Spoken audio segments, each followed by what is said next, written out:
of areas, quite a number of fields. And beyond just doing that, I still love to engage with people generally outside like the whole space of the professional sphere. So I like to engage with people, on training grounds. I like to engage with fresh graduates. I like to, do a whole lot of that. And you can see on the right, just a rough example of some of the numbers that come from those kind of engagements over time. So it's something that's pretty exciting, and that's why I say that, if you have questions, I am always very willing and very open to engage and have those questions. So please feel free to reach out to me. My LinkedIn handle is up there. Same thing on Facebook and Instagram. You can check me out on any of those places, and let's engage out. Very much like that. Okay, so quickly, because we're fast spent on time, I'll just few things, and also touch on a few other areas that I think will be critical, especially if you are just at the point where you are either just beginning your career or you are thinking of switching into something different, right? So I would help you understand generally before we go into, the whole emphasis around data and how exciting, and, start throwing buzzwords around and start to throw stats in your face and tell you, and all of those kind of things. Yeah. All of those things are exciting to say, but I favor a more practical, more a lot clearer approach, if I may put it that way. So let's understand what all of these things are first before we start getting overly excited about it, all right? So I'll take some time to explain to you what that concept of data-driven decision-making is, and who needs this kind of knowledge, that we are just about to exchange here. And then also help you to understand some of the buzzwords that you've probably heard, in the data space generally. And then introduce you to types of business analytics, components, and then applications of business analytics, and then possible career paths that you can take on, which by no means is exhaustive. So I've only put in a few here, which, to be honest, are just, they are more technical. The way data works is that it cuts across quite a number of industries, literally every single industry. So with this knowledge, you can function in literally any role and be able to add more value than if you did not have this knowledge, all right? So that's what I want to touch on. And then just one more thing before I go, I will show you something I had put down on a scratch note, which is sort of like a very basic data journey. And I'll show you the outcome of that kind of, that kind of journey. So what do we think data-driven decision-making is? So here, I really want to hear your opinion. I don't know, Dapo, I don't know if this is, if participants can unmute and share their feedback, but please just raise your hand. If you want to, okay, raise your hands and you will be called and you can make your comment. So what do we mean by data-driven decision-making? If you want to speak, please just raise your hand.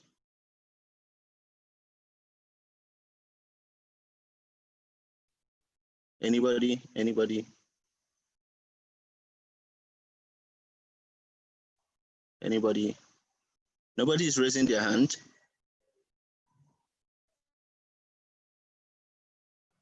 Okay, I see Gabriel Oruku. Okay, Gabriel, please go ahead.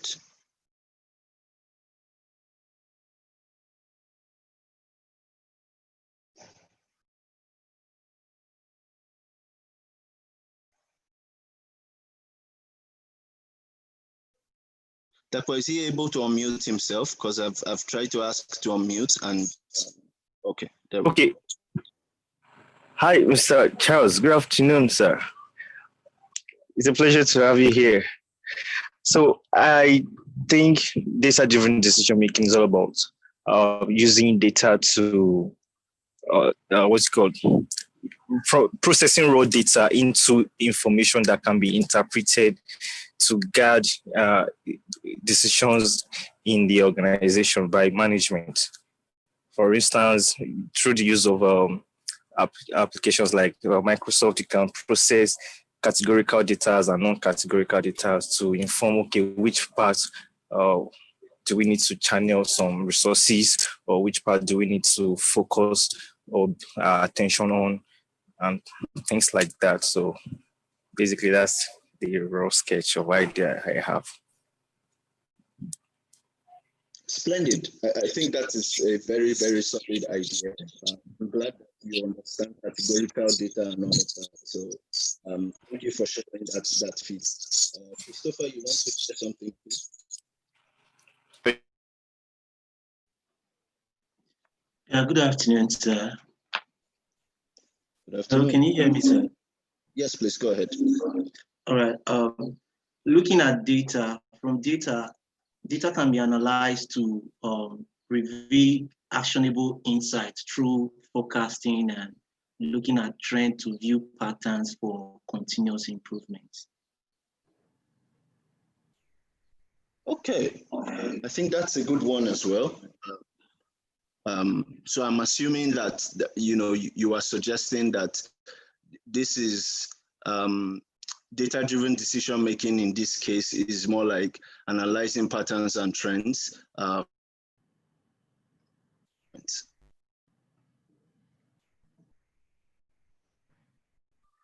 Did I get that correctly? Yes, sir. Okay, great. Thank you very much.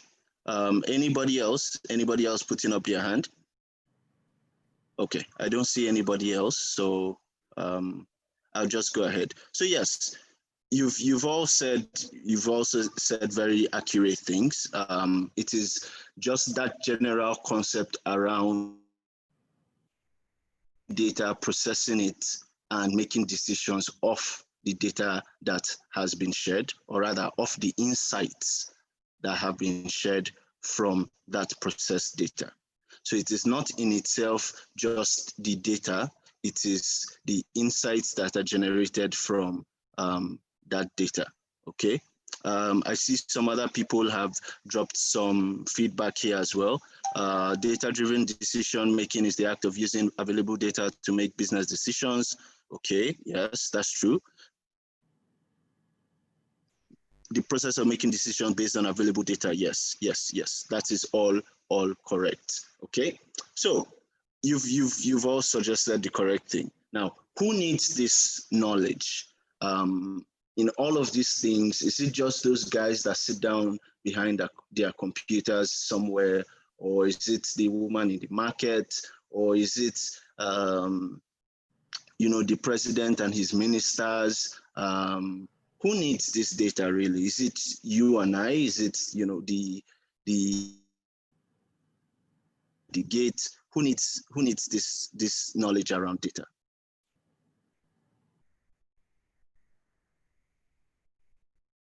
Anybody? You can put up your hand and we'll ask you to unmute. You can drop. The Bamidele is putting up his hand. Okay. Kayode, please go ahead. Yes, sir. Hello, Mr. Charles. Yes, go ahead. I can hear you now. So I believe everybody needs data to know how to use data. I mean, we all make decisions every day. We all get into situations whereby we all have to analyze things and use them to make informed decisions for things to better our positions. To leverage on data to get things done. So I believe every one of us needs data. Thank you. Okay. That's spot on. Thank you for sharing that. We have, let me see, who else again? Okay, I don't see anybody's hands up again. But I see some people dropped in the chat box. The masses, everyone needs it. Every data-driven individual, yes. Every single person needs data. And you might think in your head that, it's some complex thing, but to be honest, it's not complex at all. And I will shock you. I will tell you why. So I was listening to the news one day, with the whole pandemic and all of that. And I was listening to this woman that was being interviewed on the news station. And she said, that this pandemic is not helping her business at all. She sells bread on the streets. It's not helping her business at all. That that she doesn't get to make as much sales anymore. And that's because most of her key customers, which she highlighted as those people that drive cars and students. Because those people that drive cars, well, if if most people are literally working from home, then nobody, or very few people would actually drive cars and buy used to before. And because schools are not open as well, the students she used to sell to as well are not available to buy her bread. So she had just done a very simple analysis in her head of who her target customers are and who her biggest customer segment is. And that just allows her to clearly make a decision on, should I keep producing, or rather, should I keep buying as much bread as I used to buy before, or I should cut that down? Should I target the other people that need to buy, because those that are driving cars are not as many anymore to come and buy my bread.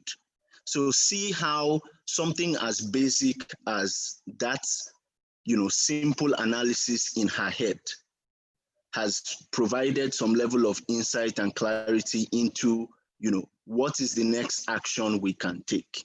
Okay, so that's the whole idea generally around making decisions based on data. Of course, that is at the crudest level there is. Can go up to senior management that have some very fancy, sophisticated dashboard, or have a full control center or data, what do they call it? Say data intelligence unit and things like that. It can go as complicated as that. It can go as far as, using, taking advantage of artificial intelligence and machine learning to be able to propose, to prescribe actions that you can take to, based on data that is currently available to you. So it could go in any form. Here is that every single person needs to understand data and have a solid understanding of data. And that is why a security man needs to also understand what is my peak hours during the job. When do I have the most threats, security threats in this organization? Those are the times I need to keep my eyes open the most. Those are the times we need to have more hands on deck to be able to manage all of these things, okay? And all of that. So literally everybody has one form or the other that they can perform to make decisions. As a matter of fact, we do these things a lot of times and we don't even realize it. For instance, you want to buy a phone and you go and check Jumia, how much does it cost on Jumia? Then you go to Slot, how much does it cost in Slot? And then you evaluate this, should I buy a Tecno or I should buy a Samsung? What's the price difference between both of them? Samsung has more warranty than Tecno, okay. Or should I just close my eyes and buy an iPhone because, it obviously boasts security and camera quality. So you sit down and you do all of this analysis in your head so that you can make a decision. And all these decisions, the decision you're making is not just random. It's based on the data that you are being fed around pricing, around the camera quality, around battery, around security, and all of that. So we make these decisions every day. We just don't realize that, we're actually leveraging data on a daily basis to make decisions, okay? So that's just the general concept I wanted to put out there. Like the World Economic Forum had highlighted a few very critical things around skills that you need to build for the future that we are in. And this was presented before, you know, COVID hit us. So you can imagine right now, you know, how much of data is being generated with the fact that a lot of people have had to resort to some form of technology to be able to drive daily lives. Okay, so data is just immensely available to people for you to both play with, for you to make decisions, for you to analyze, and for you to be able to decide what is the best approach for me to take, whether you want to start a business or whether you just want to understand people's trends and patterns and things like that. Okay, so I just thought to share this there. So it's impossible for you to understand the need to be more analytical in your thinking, and also to be able to understand systems analysis. All right, those are some of the things that you know would typically be handy when you are engaging in this kind of space. Okay, all right. So let's demystify some of the buzzwords, because I know that this is something that a lot of us have struggled with for the longest time. So let's do something. I want you to drop in the chat box what you think the word analysis means. Because a lot of times we have this thing, you know, we're wondering what's the difference between analysis and analytics and all of that kind of stuff. What's the difference between data science and analytics and all of that. So I want you to just drop in the chat box for me what you think analysis is. Let's start with analysis. Anybody? But if you would rather speak, that's fine too. I very much enjoy the engagement. So please feel free to put up your hand if you would like to speak. But try to keep it as short as you can. Thank you. Anybody? Aha. Okay, so Ezekiel says analysis means this detailed breakdown of a complex subject. Okay, perfect. Anybody else? Anybody else? Anybody else? In-depth refining of a subject. Okay, okay. Anybody else?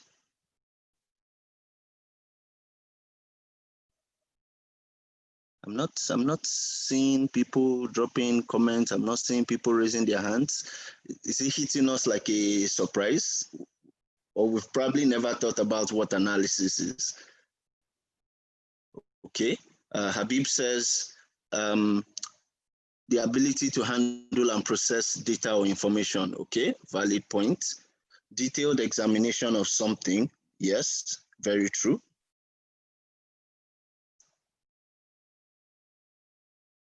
Anybody else?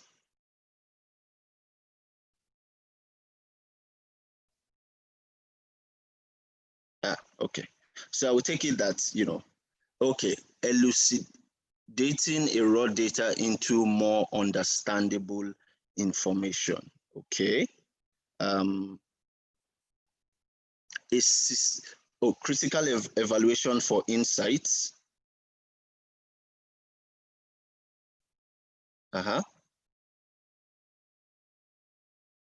A systematic examination and evaluation of data by breaking it into component parts. So yes, everything that we've said about this is correct. It is the process of breaking down something into constituent elements, into smaller bits, all right, for the purpose of understanding the whole. Okay. All right, great. So now that we have that clearly, analytics is the process of breaking something down so that you can understand the whole. We understand that clearly now. So let's ask what analytics is. And Kayode has said, okay, analytics, I believe, are strategies employed in analysis, okay? Analytics are the strategies employed in analysis. Okay. Anybody else that wants to give it a shot too? I think that's a valid point. Anybody else that wants to give it a shot as well?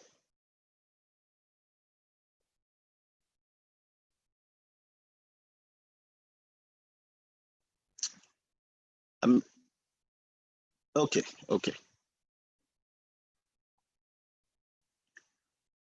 Okay, so Gabriel says analytics.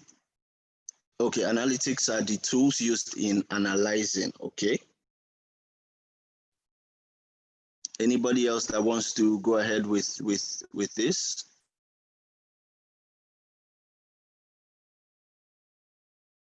The evaluation process in itself. That one is a bit tricky. We said the process itself, that whole action of breaking it down and understanding all of that. I thought we said that's what analysis is. Okay, so Emeka says the discovery, interpretation, and communication of meaningful patterns in data. That is the analysis itself. Yes, I agree. But we're asking what analytics is now. All right, so please feel free to keep it coming, but I will just share my point of view, and based on the work that we've done for quite some time now. Analytics is largely focused on the tools to execute or analysis. So when you hear things like business analytics, usually it is around, okay, what are all these things that we can use to perform this level of analysis in a business space? All right. And just as said, along with a number of us as well, majorly the tools required for data collection, organization, and storage. Exactly. So while analysis is the process itself, analytics is more around the tools, the technological direction to be able to do that analysis that you want to carry out. Okay, so that's what it is on a general scale. So data analytics, since we understand analysis now and we understand analytics, we can say that data analytics involves analyzing data with specialized tools to understand it, right? So the idea is for us to take a progressive approach to understanding these things. Analysis is breaking down something so that you can understand it. Analytics is the tool or are the tools that we will use to achieve. Analytics involves analyzing data with specialized tools. So just analyzing data generally with specialized tools so that we can understand it. Okay, so now that I've explained, what analysis is, what analytics is, and what data analytics is, can somebody tell me what they think business analytics is?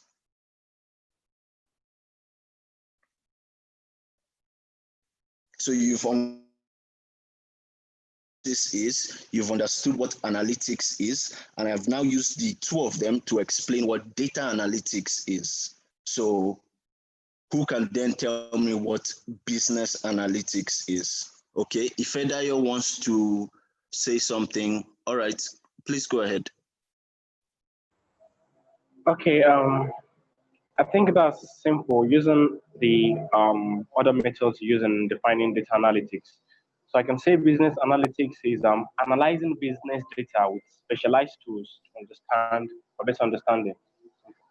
And that's it. Exactly, that's it. So you see that it's not as complex as we had probably imagined it is. Maybe you've been looking for some very sophisticated, overly complex definition of this thing. Like, it's pretty simple. It just involves applying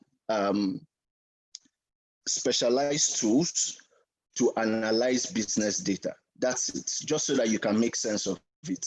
The reason why we're trying to analyze the data is so that we can make sense of it. We can understand what is in there. A lot of times we're just either looking at numbers or looking at text and things like that. We can't exactly understand, okay, so what does all of this, what does this mean? We don't know that. So what that helps us do is, take all of that information, break it down using specialized tools. But because this is business analytics now, it means we'll be doing this in more of a business context. All right. And please note that data analysis can actually happen literally in any space. So you can be analyzing climate data. That is not business analytics in itself. You can be analyzing political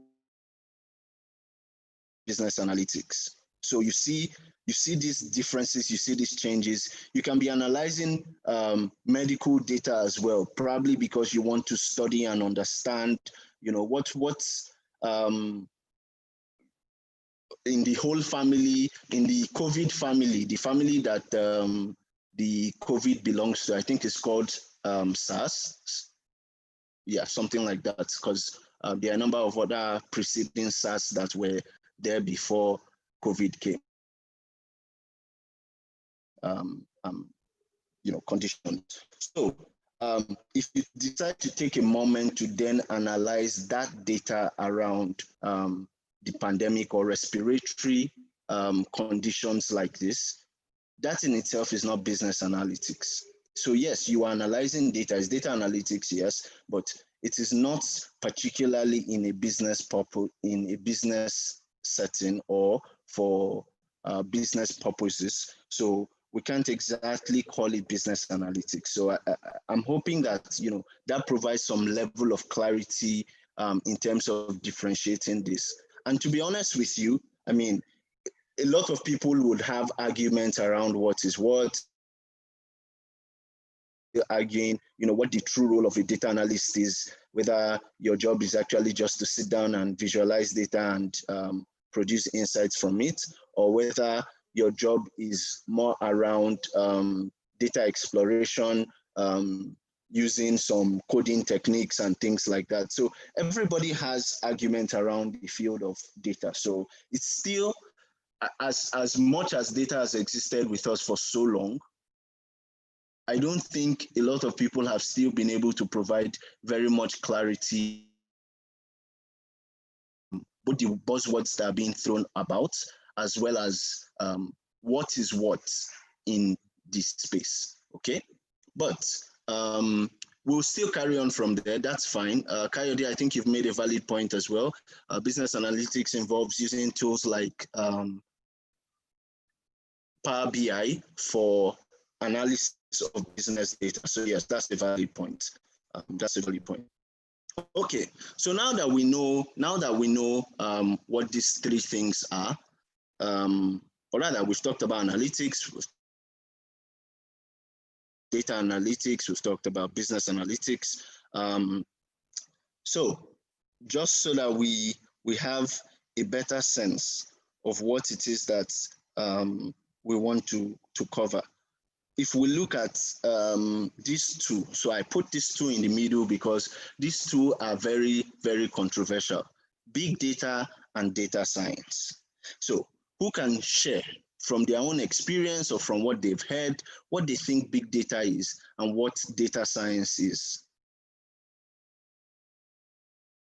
Raise your hand. If you want to drop it in the chat box, please feel free as well. But what do you think, this concept of big data is? What do you think the concept of data science is? Now that you understand what the others are. Yes, Christopher.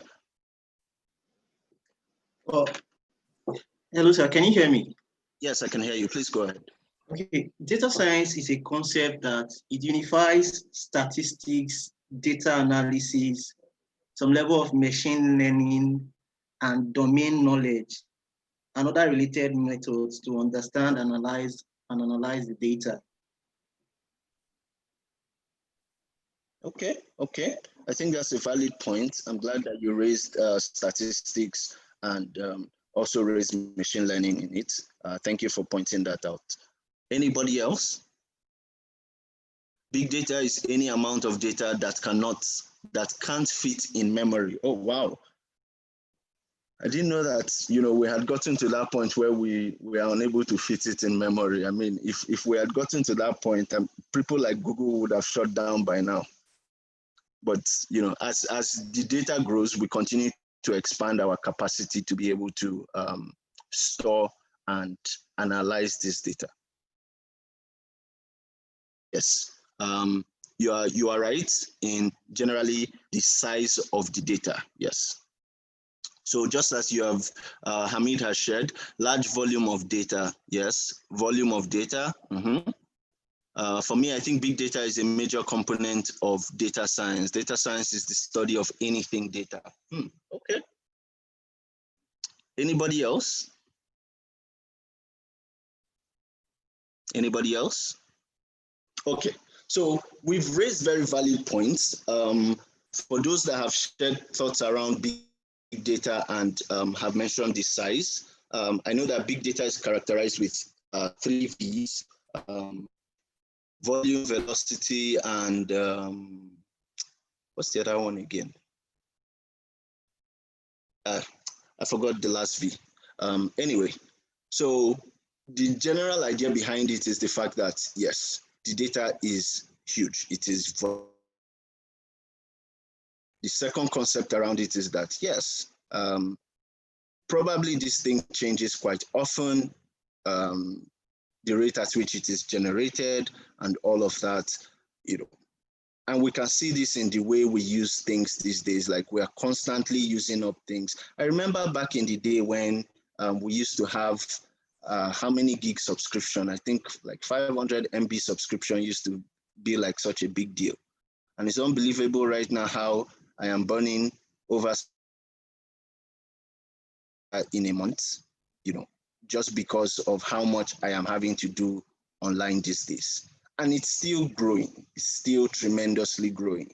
So you notice that as much as we continue to generate more data and consume more information, the size of the data that we have to deal with and we have to analyze, and the bandwidth to be able to manage all of these things needs to expand. And that's why you keep hearing people talk about 5G and all of that.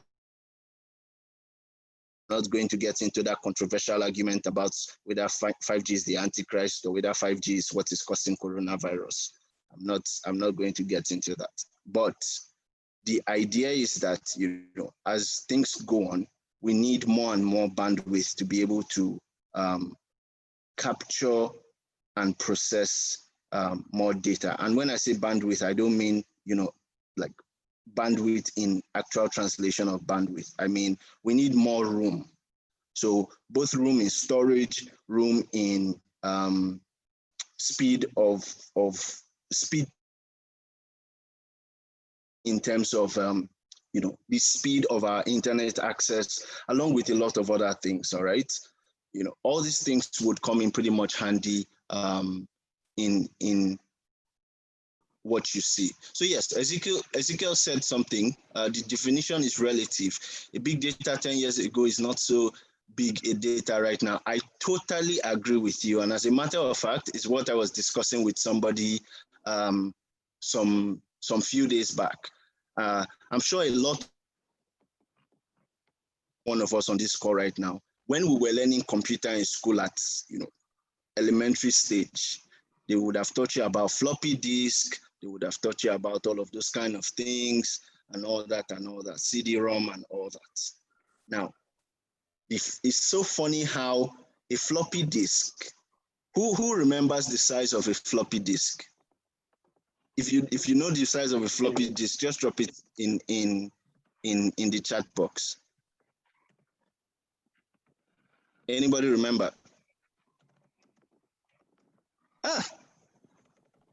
Please drop it in the chat box, Gabriel, if you remember.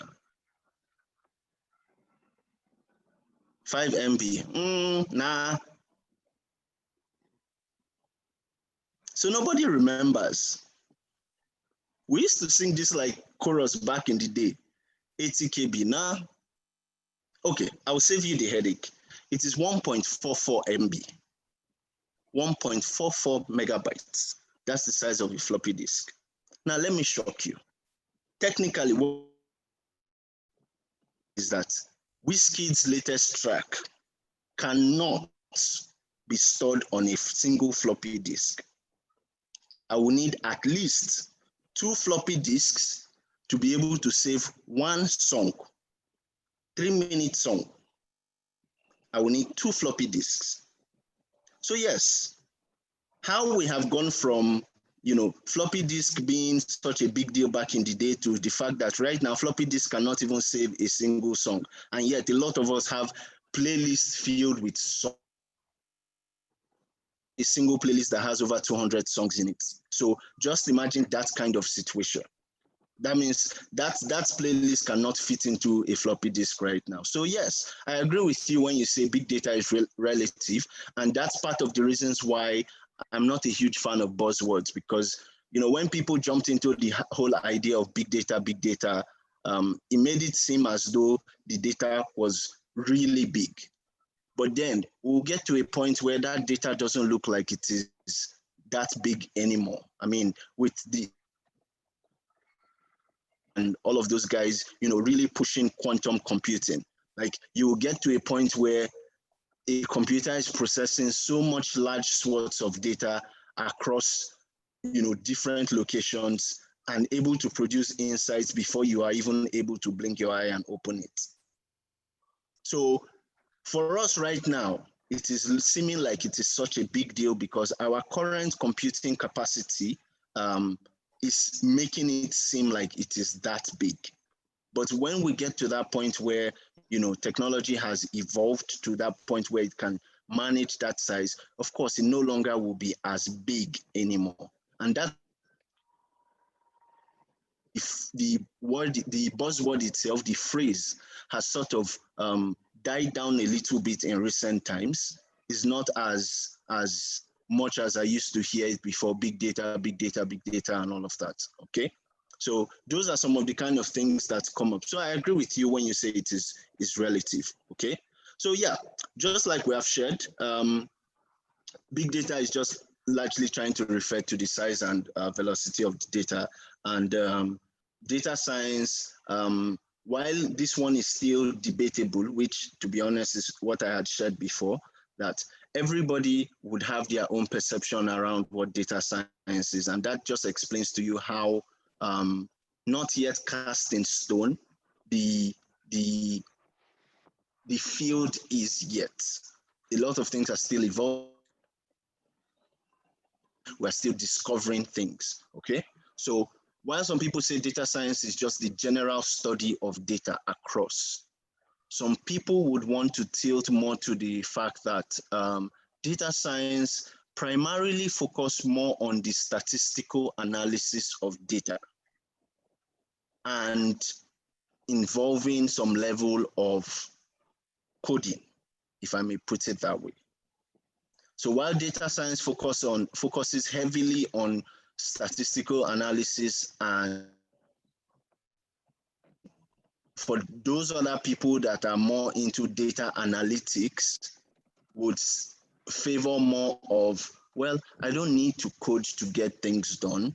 I can actually do a very solid amount of analysis using analytics tools like Power BI, like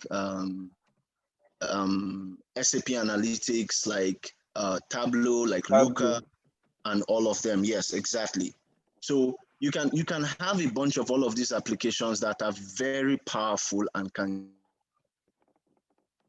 and a lot of them do not require for you to have coding experience. It is very simple drag and drop environment. Click here, drag this one here, click here, drag this one here, and that's it. Voila, everything shows up. So it's left to you to decide, and that is why there is always some level of clarity in terms of how even the manufacturers of some of these applications would tell you. For instance, if you check some of their websites, they will tell you it is business intelligence. Some of them would tell you it is business intelligence and analytics. Some of them will tell you, theirs is largely focused around, people might say around data science and exploration. So the way I like to separate both of them is this. I say a data scientist and a data analyst are slightly different people. A data scientist is more focused on exploring what can we find. A data analyst, on the other hand, is more focused on more defined business problems that they want to have direct answers to. So think of it this way. Think of two of them like this. A data scientist is like a scavenger. And that is why a lot of very big corporations want to hire data scientists, because they don't feel like they have a complete knowledge of everything and everything they can take advantage of in relation to their data. So they want people that can actually scavenge and find trends and patterns and can find things that can give them the edge. And then they can build into both existing structures and existing processes within the business to drive business improvement, right? Now, those guys are just focused on exploring. So think of them like, those guys that you see at those dump sites. Well, I don't know what they call those things. They have a, and then they have maybe a stick or something in their hand, and they are just, wading their way through all of the trash. The whole idea behind that is they are just looking for anything that is valuable. If they see a gold wristwatch, they will pick it up. If they see an old air conditioner, they will pick it up. If they see shoes that look like, okay, maybe this person just didn't like it anymore, but these shoes are not so bad, they will pick it up. All of that is valuable to them because, yes, they can find some use or application. A data analyst, on the other hand, is more like what would I call it? Like a treasure hunter. What do they call those games? Like Good Ultimate Search. What do they call those kind of things? I don't remember what they are called. But what those guys do in those kind of situations is that they have a task at hand. In Good Ultimate Search, for instance, you have a task, you are supposed to retrieve the helmet of whatever stories they decide to give you about it. So even if the young man decided, if he saw a shoe or if he saw a MacBook sitting in that place, at that time, really, that MacBook is not relevant to him, is not absolutely important to him. It is useful, but it is not absolutely important for, what he is looking for at the time. So he would only focus more on analyzing the data to answer the business question that is posed to him. How badly are we doing in our African markets? Oh, we're not doing so badly. We have made sales of so and so amount. We have hit our year. We have exceeded it, by over 100%. It is a clearly defined question. So if there is a possibility that, in that same data, there's a particular market that has perfected the art of cost saving, that data analyst is not going to spot it. He might see it, but it's not going to be really relevant to him at that time because that's not what he's looking for. But a data scientist, on the other hand, will sit with that data itself, use results from this data. So he might be able to tell you, okay, so first of all, we have achieved more than 100% of our targets for the financial year. We have also discovered that there's this particular market in Africa that has perfected the art of cost saving. And just to throw in an extra bone for you, we think that this is our best-selling product in every. As such, we probably should drop off dogs like this other product and this other product because it doesn't quite help us. That is sort of the slight difference between both of them. While a data scientist can take a longer amount of time to comb through the data carefully to be able to provide all of these insights, a data analyst usually would be more focused on very clear-cut business requests that they can deliver within a very short space of time. So, you know, what's just the general idea. And yes, Kayode, thank you. This is also a very important point as well. So data analysts usually would focus more on structured data, or at least data that is not so unstructured, all right? While a data scientist would most likely work with some amount of both structured, unstructured, and semi-structured data, right? Because they have the tools to be able to manage all of these things and be all of these things, which again is part of the reasons why they are considered more as explorers, because they can, I mean, you can imagine how much work it would take for you to start cleaning data that is highly unstructured. In a business setting, like if your MD is looking for answers right now, you can't be telling him, okay, wait, let's go and sort this out and all of those kind of things. So a data scientist in that instance for that kind of request would not exactly fly. Instead, a data analyst at that time. But nonetheless, the MD cannot obviously do without that data scientist, because he will be able to show him patterns in hidden trends in the data that, you know, he probably wouldn't have seen on the surface, right? So thank you very much for highlighting that. All right, I'll move quickly because I think we spent a lot of time on this. A number of these things I've already touched on them.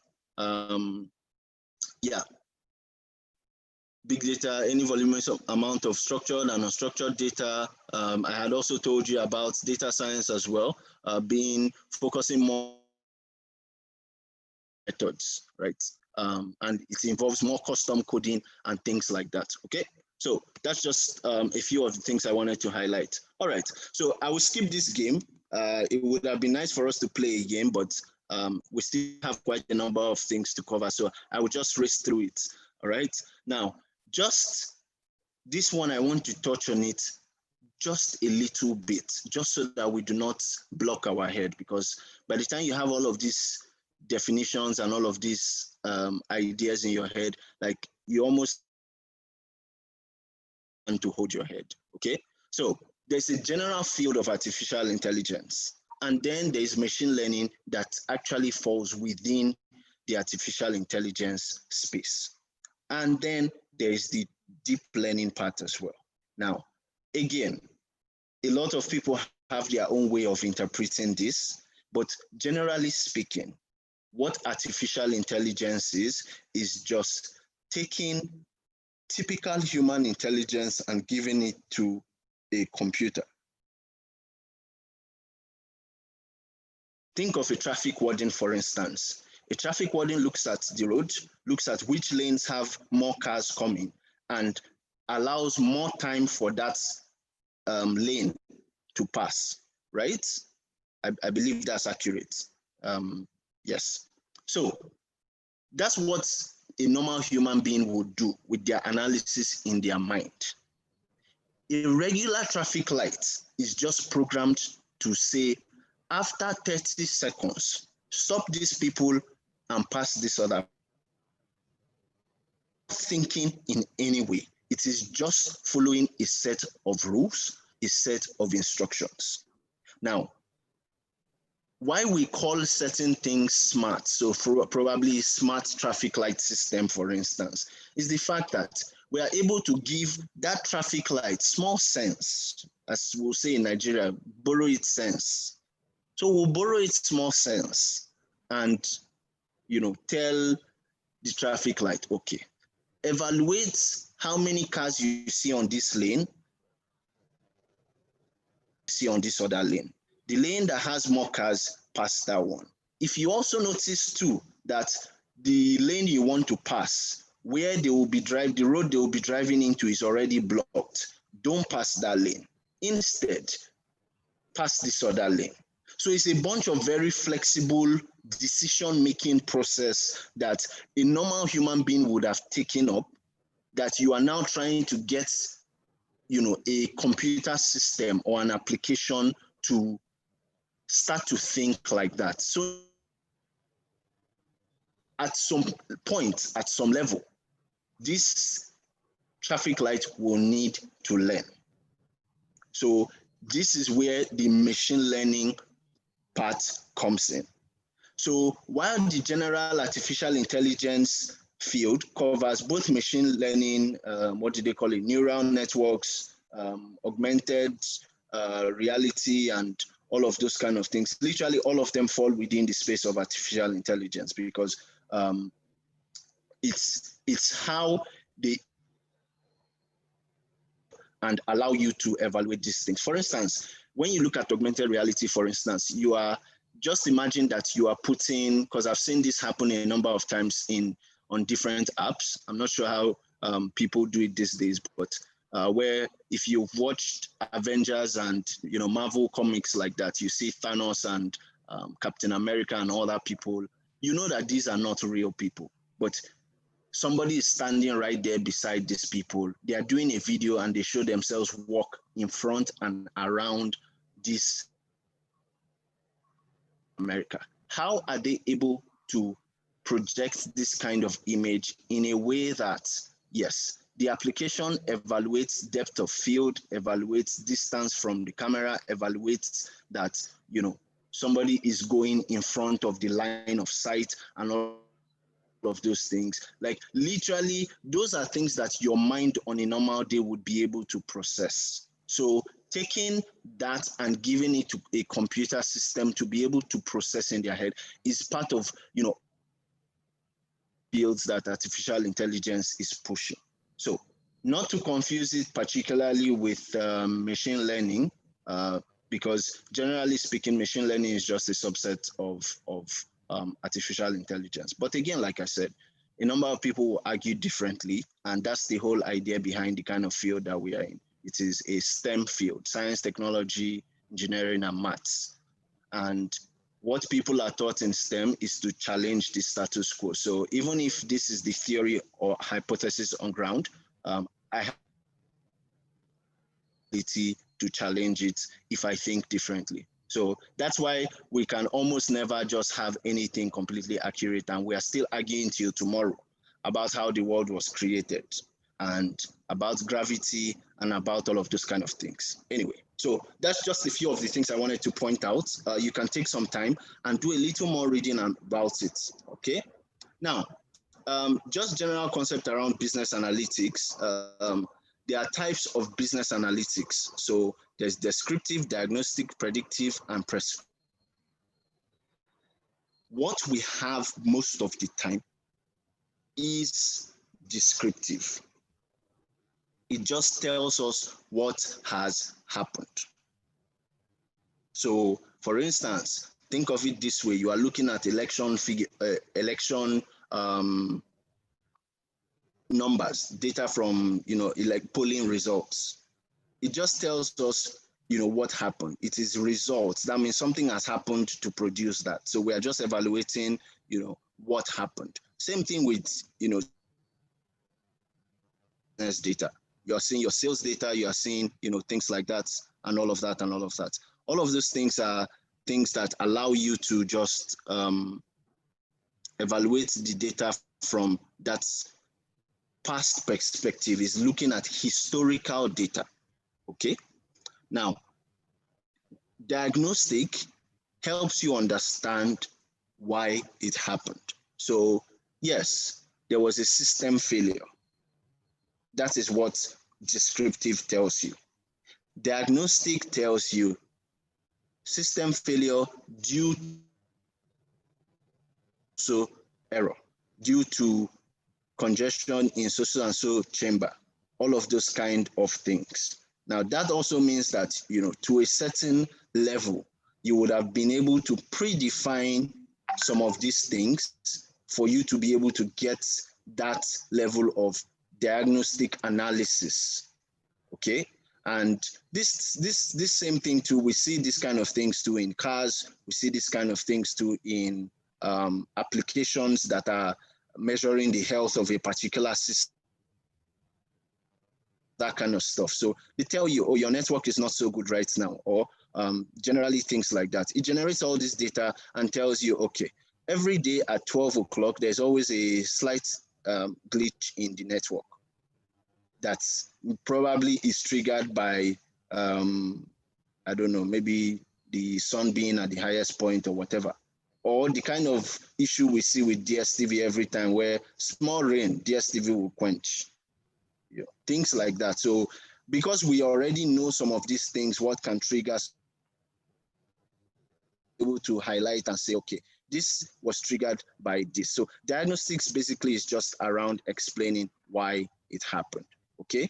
But it's not as common as descriptive, obviously. Now, predictive is something that a lot of us have actually touched on and pushed for quite some time. It forecasts what might happen. Please note the key word being might. It is not what will happen, because we don't know tomorrow. So we cannot tell. I don't think any of us foresaw COVID-19 this year. Even the guys in China, I don't think they even imagined that it would cripple the whole world the way it did, and would have to instantly overnight think of a way to continue to live even in this kind of situation. I don't know anybody that sat down and foresaw that will happen and shared it and said, oh, this is what we'll need to do to prevent that from happening. I'm not aware that anybody did. Okay. So, and that's because in all of the predictions that people were making, they were making predictions based on, historical data. So they have looked at trends from historical data, and they have also evaluated certain forces around and have been able to predict, to say, okay, this is most likely what will happen, or this is what might happen, but nobody knows what will happen. So just so that you understand what predictive is, okay? And then prescriptive recommends an action based on this forecast. So think of prescriptive as predictive with diagnosis that is leveraging on the data that descriptive will leverage on. That is literally what prescriptive does. It just is like a supercharged kind of analytics that just takes all of these things together and tries to give you as much control in that manner. And we see all these things in movies where all of these sci-fi movies where an AI is telling you that we are wrecked beyond to be able to will not be able to proceed. Our ship has been damaged severely beyond this point. It will take me about 3 hours to be able to reboot the whole system and all of that. And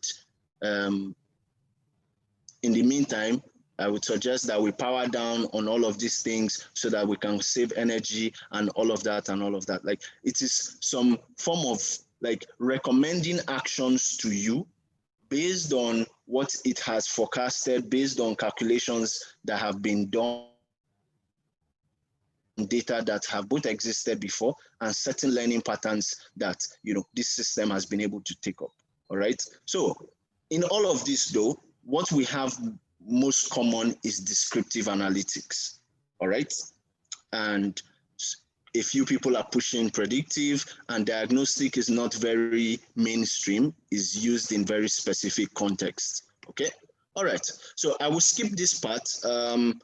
Maybe when I share the slides, you might be able to go through this and take some time to understand it. Okay. But it just clearly differentiates to you between business intelligence and advanced analytics.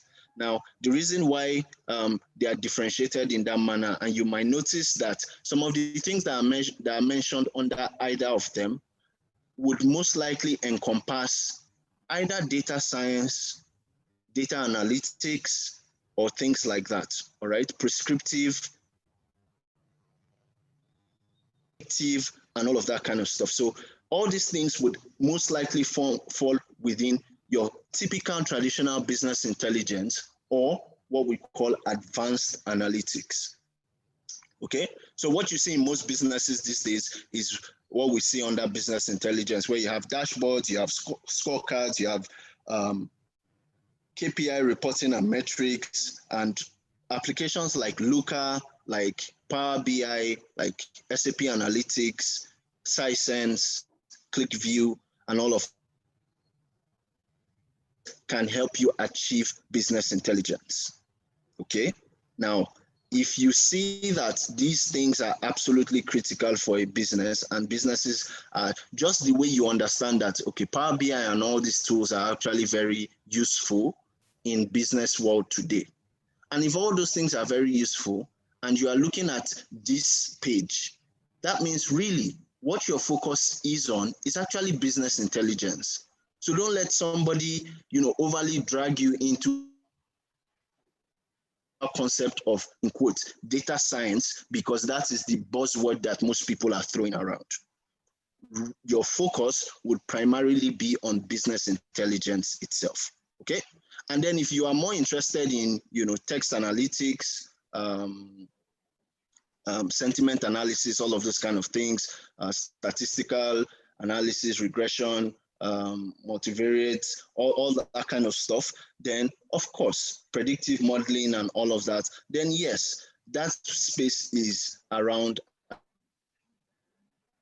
If you take a look, at least we can see things around statistical, which points to our definition on data science. You can see things on predictive, which means that predictive analytics actually falls under advanced analytics. Big data as well falls there, and all of this kind of stuff. And text analytics, so those things around like sentiment analysis and things like that, those are things that you do with tools like Python, R, and all of those kind of tools, which, to be honest, Python, for instance, is very flexible and can be. So still, if that is where your interest lies, then what you're focused on is actually around data science. Okay, so that we don't mix it up and just feel like, okay, we can just lump all of them together. We can't just lump all of them together. All right. So that's how it works. All right. So I've already mentioned some of these things: business intelligence, data visualization and self-service. I've explained some of them to you. Big data platforms like Hadoop, Spark, the likes. And then statistical analysis, using tools like SPSS, Python, and the rest of them. That just clearly helps you understand the differentiation between both of them and the tools that you require to be able to achieve either of them. All right.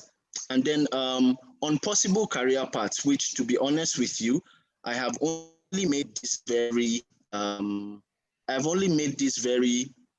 would I say, very technical. So what this focuses on is more around the technical roles, but that's not to say that there aren't other kind of roles that and within the field of data. Okay, and I'll tell you a typical example of some of them. So for instance, you can have a business analyst. A business analyst primarily would focus, again, this is another very tricky space, because some people would say their business analyst focuses strictly on gathering requirements for users, requirements that meet the users or the customers' needs, and analyst does.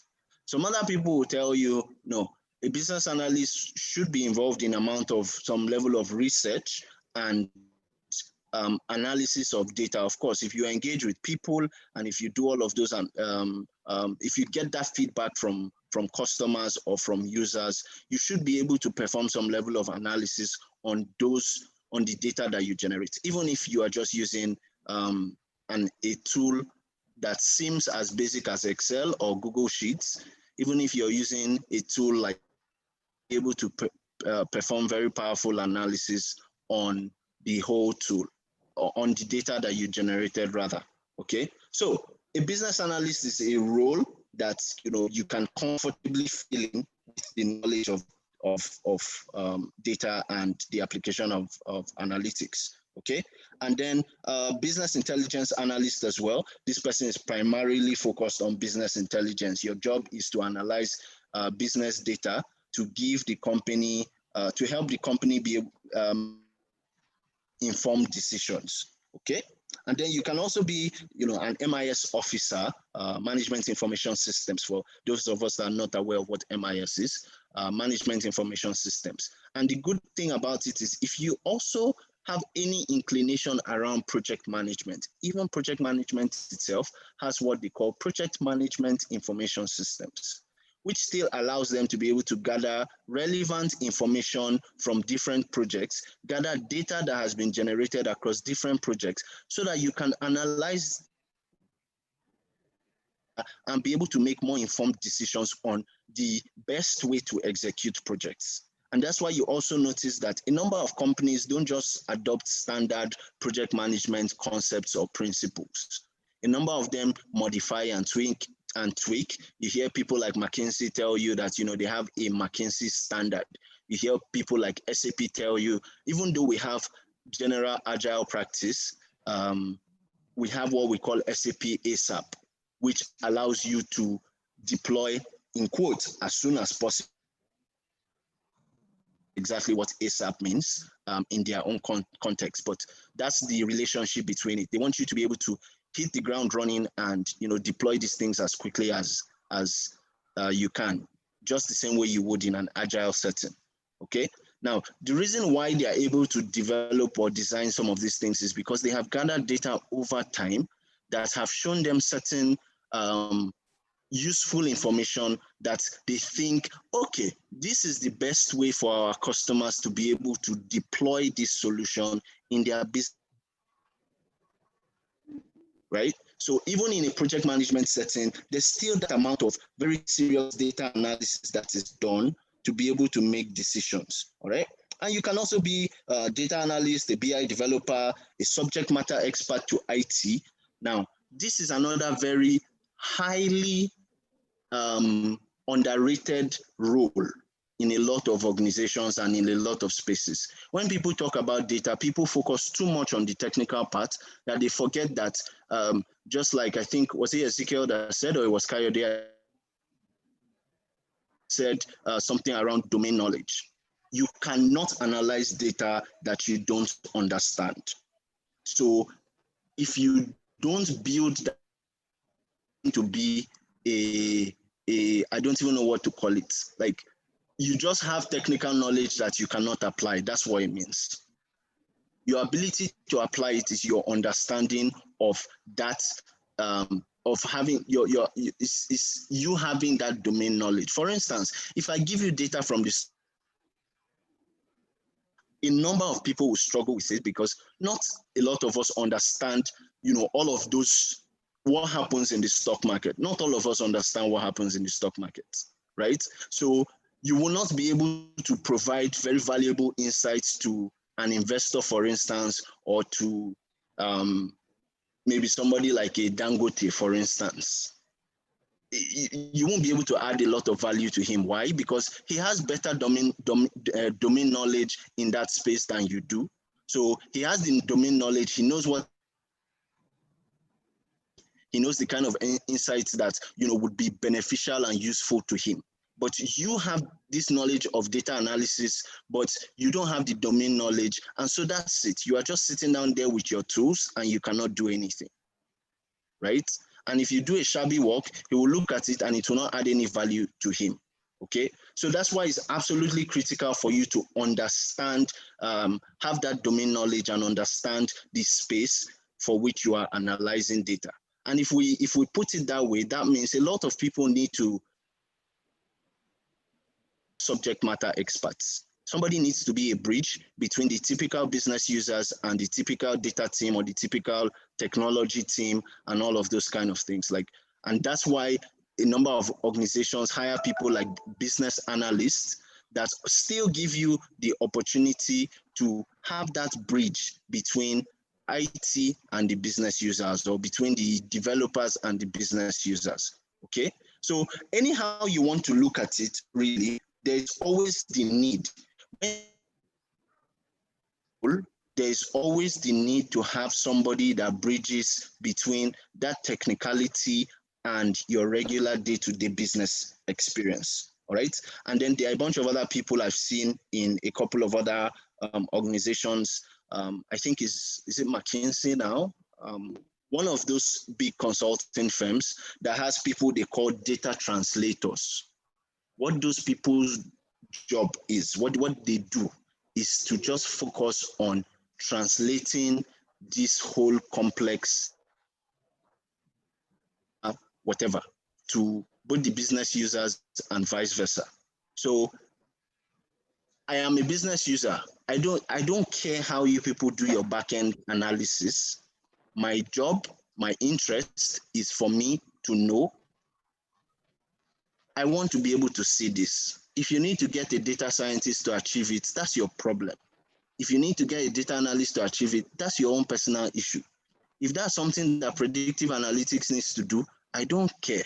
My own is I want to just get this result. For instance, maybe I just want to know what our sales forecast would most likely be like for the next 2 to 3 years. It's not my problem how that would be achieved. Now, when I say my sales forecast, that's it. That's my request. That's what I know. I can say that to somebody that is analyzing data and he will just think, okay, maybe he just wants me to use a very simple calculation and say, okay, if we have been growing month on month at a rate of 10%, then we most likely will be at this place in the next 2 years. And this guy is telling you, no, I'm not looking at that kind of just direct month on month growth. I want to evaluate the possibility that there's an election coming up. I want to evaluate the possibility that COVID-19 has just hit us really hard. I want to evaluate the possibility that, there are a bunch of other things, that there are new entrants in our market space and all of those kind of things. So I need to have that level of understanding as to where we could be in the next 2-3 years based on all of these factors. Because I have taken a step further now to break that analysis down to you, it's a lot easier for you now to understand as my data analyst what I am expecting to see. But that's because I have been that bridge for a long time for a lot of business and technical users. That's why I can break down that request in that manner for the data analyst to understand. But a business user will just tell you, that's what I want to see, sales projections or sales forecasts for this period. And to them, you should be able to figure it, right? So those are things that are absolutely critical. Having subject matter experts that can that understand the technical part and this other part. And then we have people that they call data evangelists. Their job is to preach the gospel of data to people and win them over. That's it. So all these people that are struggling to jump on the bandwagon of making data-driven decisions, like how do you sell the idea to them so that they understand that, yes, it's important for you to invest in this kind of technology. It's important that before you make a decision, you the data and know what the data is saying and augment that with your own understanding or your own experience to be able to make a decision. So those kind of people are called data evangelists that just go about trying to sell the idea of data to you, okay? And so those are just some of the additional ones that I thought to mention besides all of these very technical ones that are here, So that's about it from what I had put together on this. One last thing. Please confirm if you can see my scratch notes. Can you see my scratch notes? Can you see my scratch notes? Anybody? Anybody? My sticky notes.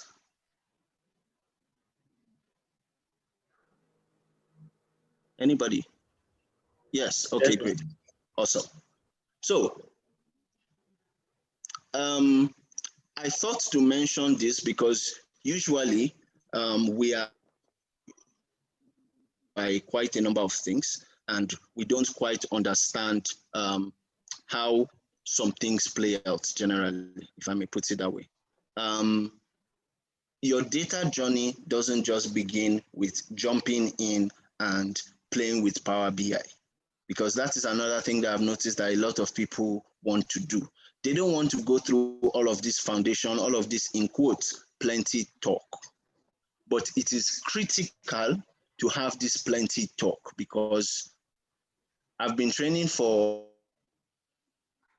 the 8 years now, and every single time there's always that first class jump, first class rush. Let's get our hands dirty, let's get to it. And on a few occasions, I've gone ahead to do that and said, okay, I just want to emphasize a point here. Fine, let's go ahead and do it. We go ahead and do it halfway along the line, and then we have people that are confused. Okay, why are we doing this? What does this have to do with anything? For instance, there is no way you're going to get into the data space if you can't even understand the generic concept or differentiation between dimensions and measures or metrics. So if I spend the time trying to lay that foundation now for some people, and it seems like, no, let's just jump into Power BI. Fine, you get into Power BI, and then you can understand what you can do with certain data, certain kinds of attributes, because you did not even take the time to understand what those things are. You don't know whether you can actually perform certain calculations on a particular number or not. To you, it is a number, it's a number. We should be able to calculate it. Does it make any sense to actually perform a calculation on that number? Does that number actually, is it open for calculation and all of those kind of things? And that's why I don't remember who it was that mentioned earlier in the class, things around ordinal data and understanding the different categorizations of data would also help you understand what you can do with data and what the best approach to those things are. Okay, so those are just some of the things that yes. So those are just some of the things that happen. But again, let me just run us through this very basic, journey in the data space. All right. The very first thing, single data journey, is the problem. There is always a request or a problem or a question or an interest. Something is sparking that need to analyze the data. What is that thing? So you need to have that business question or that problem that you are trying to address. Do you just want to answer the question, okay, how are we doing? Or do you want to understand, okay, we've noticed what is going on? All of those kind of things. Do you just want to evaluate and see, okay, what is the best way to reach out to, or who are the best people to deliver this product to? And then you go ahead and analyze, people's social media patterns and behaviors and things like that, and all of that and all of that. Okay. So, and I'm sure if you go on social media right now and take a look to see, if you had been following the Big Brother show, for instance, running sentiment analysis, for instance, maybe what your interest would have most likely been is who is most likely to win this edition, the lockdown edition, who is most likely to win. And if you are following that sentiment analysis, I bet you there is a high tendency that you would tip two people, most likely two people. And who can randomly guess the two people? If there are people that watch Big Brother, I don't watch Big Brother, but anything that has to do with analyzing, and there's a ton of data from Big Brother, so I'm usually very interested. Aha, look at them. Look at them. So you see, there are plenty of people that already can tell that Lekon would win. Okay, Lekon and Dora, Lekon and Nengi, okay? Who else? Who else thinks that there's something different? Okay, so you see, the funny thing is that in my head, I had said the two people that have the highest chance of winning Lekon and Nengi. Lekon literally outrightly would win based on the social media sentiment from a lot of people. Nengi, on the other hand, I don't understand. It's quite strange how, even with all the nonsense that she's doing, which in my opinion is nonsense, because you cannot be treating a young man like that. It's not proper. It's not appropriate. I'm a man too. I mean, don't deflate a man's ego like that. But anyway, imagine that kind of situation. And even with all of that, for some strange reason, she still has. And these are the kind of things that then get you to understand and analyze a little bit. And I just took a moment to think through it, and I didn't do a proper analysis, but I said, you know, the funny thing about the whole show, it is not exactly about the smartest people. I mean, it's not about either the smartest people, it's not about the people with the most amount of money and all of that kind of stuff. If not, Kidwire wouldn't have gone. I just realized that Big Brother is just up for a good story. Really, if you think about it, the whole is just to put up a good show. Like, let's put up something that will interest people. So if Erica is gone right now, the whole Erica Kidwire drama is no longer interesting anymore because, well, the other half is not there anymore. Same thing with the Nengi Ozo story. Like, two of them had just been carrying on like that, and then it got to a point where, you know, one person has to go, and we obviously know who is going. And it was less about the story between two of them in terms of, oh, this is how they are working together. It is more about the drama that was ensuing between both of them. And then the worst part, Lekon is just the biggest story of the whole show. It is your typical underdog story. Beginning, he probably had one of the worst odds to win the show. But over time, it had evolved into an underdog story that now clearly plays out to say, okay, if you're able to put forward a pretty good story, then yes, you have a chance to make it to the finals. It's as simple as that. And if you take a look at that, there are a number of places where, you know, this kind of Leicester City, when they won the Premier League, an underdog story. It was a very fantastic news. Even people that their clubs were not doing so well were supporting Leicester to win. So everybody likes a good underdog story, right? Okay, thanks. Everybody likes a good underdog story. Everybody likes, you know, all of that kind of stuff. And if you're able to package it in an interesting manner, then yes, definitely, why not? People will be willing to watch. People will be interested in watching and all of that. So, so how come nobody has come out of the house? Understanding, first of all, how to get in, because a lot of people don't even understand how, with all the auditions, how people are able to get in. Like, we still can't understand the mystery behind getting into the house, all right? And some people have just figured out, okay, there are certain things that show up. If you notice, a lot of the people, or pretty much every single person in the house, has experienced some level of fame or exposure at some point in their life. Okay, either they have gone for a pageant before, or they are rich kids, or they own a pretty big business online that, you know, was popular before they even got into the house, or they have a budding career in something, either in music or in photography or something else, you know, all of that kind of stuff. People, all of these people have a very solid background. A lot of them too probably even have exposure.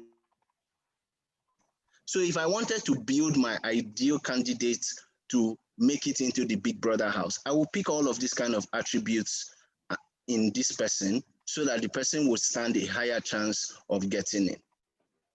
This is just some very random analysis on how to increase your chances of getting in. It's not to be like that auntie that did not even know how much the prize money was, and yet she came and was shaming her church on TV. But anyway, what do I know? But that's the general idea behind it. So a lot of people would obviously not get into the house. It's obvious because they don't have the traits that are required to be able to get in. The ability to analyze this data over the past how many, understand all of the people that have gotten in, what are the characteristics of these people? And then you would know whether you stand a chance or you will know how to position a candidate to be able to get in. All right. So that's just what I wanted to mention on the surface level in terms of understanding all that. But like I said, it all stems from a business question or a business problem. I just gave this Big Brother instance now. The business question or the problem here is, okay, what do I need to do to get into the Big Brother house? And then we start to see, okay, these are all the things that I will need to have for me to be able to get into the Big Brother house, right? So those are some of the things. Now, and I've just shared some examples here. Would our existing customer buy phones? What kind of phones would our existing customers buy? I've just given you the Big Brother example as well. All of that. So you want to answer this question. And then you gather the data. Either you design a survey, or if the data is already stored somewhere, you go and dig up that data from wherever it is, or to be able to gather all of that data in one place and store it so that you can easily access it, okay? And then, of course, when you gather all of this data and store it or keep it in one place, I bet you the biggest amount of, the most amount of time in your whole data journey is actually spent on the cleansing activity itself, the data cleansing activity. Most times, the data that you have is not fit for purpose. You need to get it to be fit for purpose. Then after that is done, so you do sense checking, you do some level of categorization and grouping, assign data types and all of that kind of stuff. What is reasonable and what is not reasonable, and all of that and all of that. If I decided to ask everybody in the whole of Lagos, for instance, what kind of phone they use, tell me the brand, and then tell me the model itself, I bet you will see all sorts of things.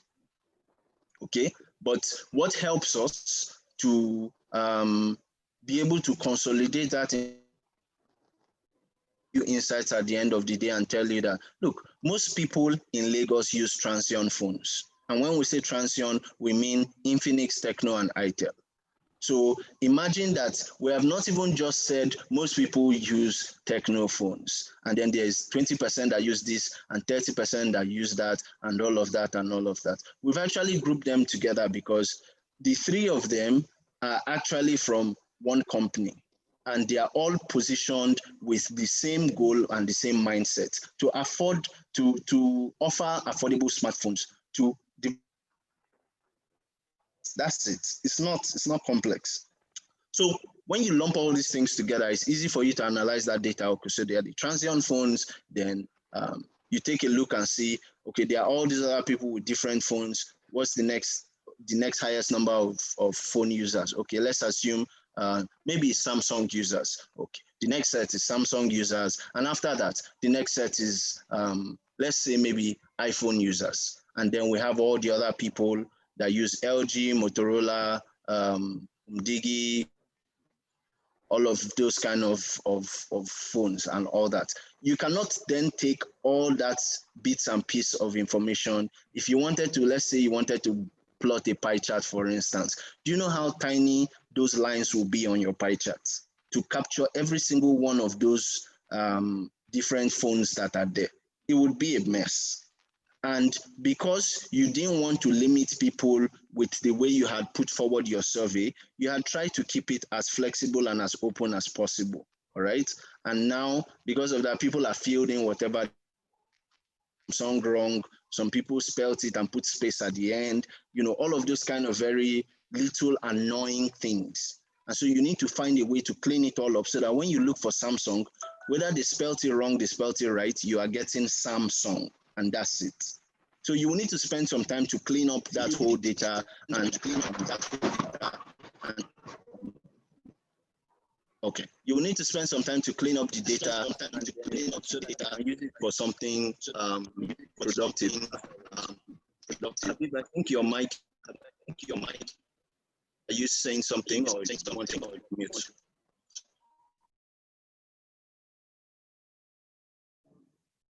Okay, that's fine.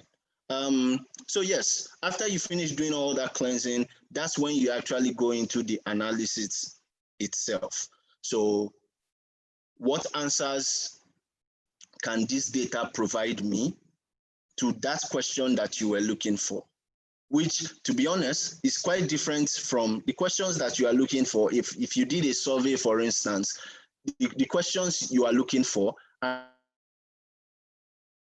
questions that your survey is carrying. So what do I want to know, for instance? If, let's say I'm doing a survey and I want to understand what phone I should sell to customers in rural markets. Let me put it that way, because that's a typical kind of engagement that you could have.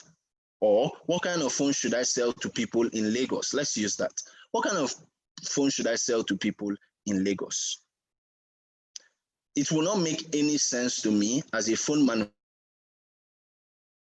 to now just go and decide that, oh, I want to start competing with Samsung or with iPhone and all of those people in this kind of market. It won't make any sense. And that's why the whole Transion group is excelling the way it is, because they took a moment to understand what does this market want, and let's offer them what they want at the kind of price point that is reasonable for them.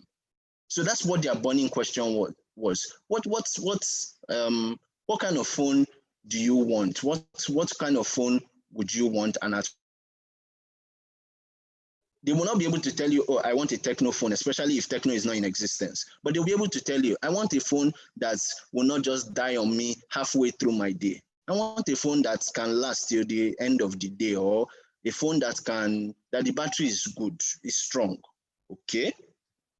And then also, I don't want a phone that is ridiculously expensive. Maybe between 50 to 60,000 highest. Like that one is okay for me. If it can be less too, I don't mind. You understand that, okay? Price is a very critical point for them to make their buying decision and all of that. By the time you finish looking at all that, you would not be able to offer an iPhone, because the things you need to put in will come way more than the costs that these people are telling you, and meets that their desire on battery level, because your iPhone, technically you have to live on your charger. So all of those things are the things that will not make much sense to you. But when you're asking the questions in the survey, you will ask questions like, what kind of phone are you currently using? The kind of phone they are currently using will give you a rough idea of what kind of phone interests them. Okay, how long have you been using your phone? Maybe how frequently do you change your phone? So, you should make a phone that will last for 5 years, because to be honest with you, these people will not be willing to change their phone anytime soon. Because if you make a phone that will last maybe only 1 year, and after 1 year, the phone will start misbehaving, people that don't want to buy a phone every year would not want to buy your phone, because they'll be like, this one that if I buy now, after 1 year, it will spoil. That's it. I don't have money for that. So all of those kind of questions you will ask to understand the customer. You ask all these different questions so that you understand them as a whole. But what is your burning desire? You want to know what phone to offer them and at what price. That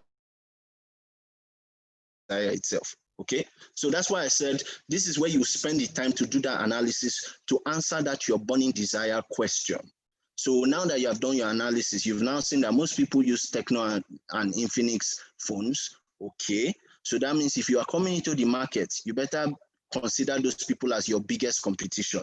Okay, now what are the kind of challenges they are having with their Techno and Infinix phones? Okay, Techno doesn't receive periodic updates, okay, or Techno crashes too often. This has stopped working. All those kind of things. These are the things that allow you now to modify your own solution to be able to offer a better product that customers would prefer. Okay? And that's why I said the whole idea is for you to be able to make a decision at the end of the day. Okay, this is the Then at the end of the day, what are the insights? After you finish, you need to be able to tell people at the end, okay, we will offer a product that has 2 gig RAM, has 32 gig internal storage, has a 5,000 or 6,000 milliampere battery that can last for 2-3 days at a stretch. It would run on Android Go edition so that it minimizes resources that people should use and all of that. As a matter of fact, you might want to consider this competitor as your biggest opposition, and this particular product, for instance, their biggest threats right now in the market are the A series. It's not even the S series. The A series are spreading like wildfire in the market. And for Infinix, I think is the hot series from their end, because it is fairly priced it's fairly priced and all of that kind of stuff. But that's what happens when you take some time to analyze data, and you can do this with any kind of data really, okay? And be able to advise somebody at the end of the day. Let them be able to understand clearly, these are the insights that we are getting. We are down by this amount and blah, blah, blah, blah, blah, to clearly spell out. But don't just leave people with things like 30% of our customers said this. Okay, so what does that mean? There's always a so what. And that's why I had shared earlier on, there are different aspects of looking at data. So in all of these things, at the end of the day, you need to be able to, there's something called storytelling in data. You need to be able to sequence that insights that you have generated so that people can understand it and follow it in a very simple manner, like a story. That's the whole idea. And that's a session, that's a separate session that needs to happen on its own. It's not something that, we can cram in 2 hours on this session. And also because spending time to clean data and all of that is something that needs to happen on its own, using whatever. You can start with a basic tool like Excel or Google Sheets. I love Google Sheets because it gives me a lot of flexibility and power that personally I feel like Excel doesn't give me. But again, that's my personal preference. All right. So, and I can do a lot of magic on Excel, Power BI, Tableau, SAP, Looker. Like the list goes on and on, because once you get the general concept in one place, you can apply it across different applications. You just need to understand, okay, so how do they do it? It's like driving a car. The fact that you now buy a new car does not mean that you have to go back to driving school again. No, there will be slight differences, yes, but the general concept is still the same. So that's the whole idea behind it. All right. So that's where I will leave this for now. I'm not sure how the engagement would unfold in the longer term, in terms of how the Gap Network program is set up to continue to boost this for you. However, if you in on your data journey, and please note, I say very keen, because I get a lot of requests from a lot of people saying, oh, I want you to mentor me. Oh, I want you to show me around. I want you to show me the ropes and things like that. I get a lot of those requests. And to be honest with you, I don't have the time to attend to every of those requests. But I really want to help people grow in life. So I only want to deal with the people that are very serious about what they want. And so if you know that you are at that point, and trust me, that will be heavily tested. If you know you're at that point where you are very serious about wanting to take your data journey seriously, feel free to reach out. Let's have a chat. I might be able to point you in certain directions on trainings you can take, on books to read, videos to watch, and all of that kind of stuff. And if you need to make financial investments I can also help point you in specific directions on where to go, so that you don't, for things that you can get free or cheap, you don't go spending an outrageous amount of money and not get value for what you're looking for. So I would just put it in there and just leave it at that. Feel free to reach out afterwards if you please. So just a quick one. I know that we are at time and we are done, but I see a quick question from Oyindamola. which is the best platform to learn data analysis, and how effective is it to learn data analysis compared to physical learning? Can one be a data scientist and also a data analyst? Okay, so I will start from the bottom. Yes, you can be a data scientist and data analyst. As a matter of fact, in the corporate world, a lot of people wear multiple hats. The reason why somebody just focuses on a particular, that's where their strength lies, and things like that. But a lot of people wear different hats. So yes, it's possible for you to be a data scientist and a data analyst. And how effective is it to learn data analysis compared to physical learning? Okay, I would like to assume that this is you saying learn data analysis online. Is that what you mean? Please clarify. You can unmute and just clarify quickly so that we can wrap this up. Indamola, are you there? Okay, sir. Okay. Yes, I'm there, sir. Online, sir. I mean, compared to physical learning online. Okay. Hello, so sir. Yes, I can hear you. So it depends on what your interest, what kind of learner you are. I'll be very honest with you. I don't think there's one standard way to teach people. There are people that prefer very abstract learning. They can just stay, talk book, and cram all the concepts, and that's it, they are fine. There are other people that, the concepts will not make much sense until they get hands-on, all right? And there are some people that will prefer to be in a physical class where they can be held responsible, as opposed to doing maybe self-paced learning where, they can just afford to relax and all that. So everybody has their approach. So there's no one that is most effective. What is most effective is what works for you. I would like to believe that you would have gone through at some point in your journey on this program, something around personal discovery. So if you take a moment to understand yourself, you would know what kind of learning works.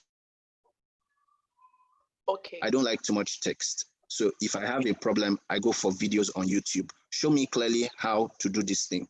3-minute video and that's it. I know how to do what I want to do. I don't want to sit down for a whole course to learn it.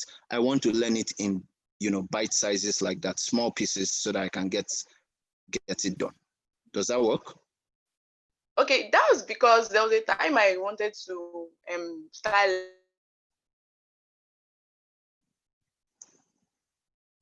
learning data sciences through we are done, and I was like, 5 days, that's too fast, because I know if I was applying online, they will still tell me that I'm going to go through so days, and the person was like, it doesn't matter, you just need to get some things done by yourself and everything, and it was like a discouragement for me to learn it physically then. Exactly. And that's part of the reasons why I say these are some of the clarities that we can explore together to understand, okay, what is best. Because the same way you feel like, oh, just 5 days and it's all done, I feel like I just wasted money for that training. Maybe these are some of the things that training online for, get the basic understanding about it, then opt for a more advanced, a lot clearer engagement in a classroom session where you can actually question certain things that you don't understand, or certain areas you have issues. But just going in for a session like that, as a matter of fact, I never advise anybody to start a training physically and pay money for it if they haven't done their own initial research. Before you go and do a training, do some research online, understand some things, learn something, so that you don't get into class and they have to literally carry you, handhold you throughout, because the time is very short. There's only so much you can cover.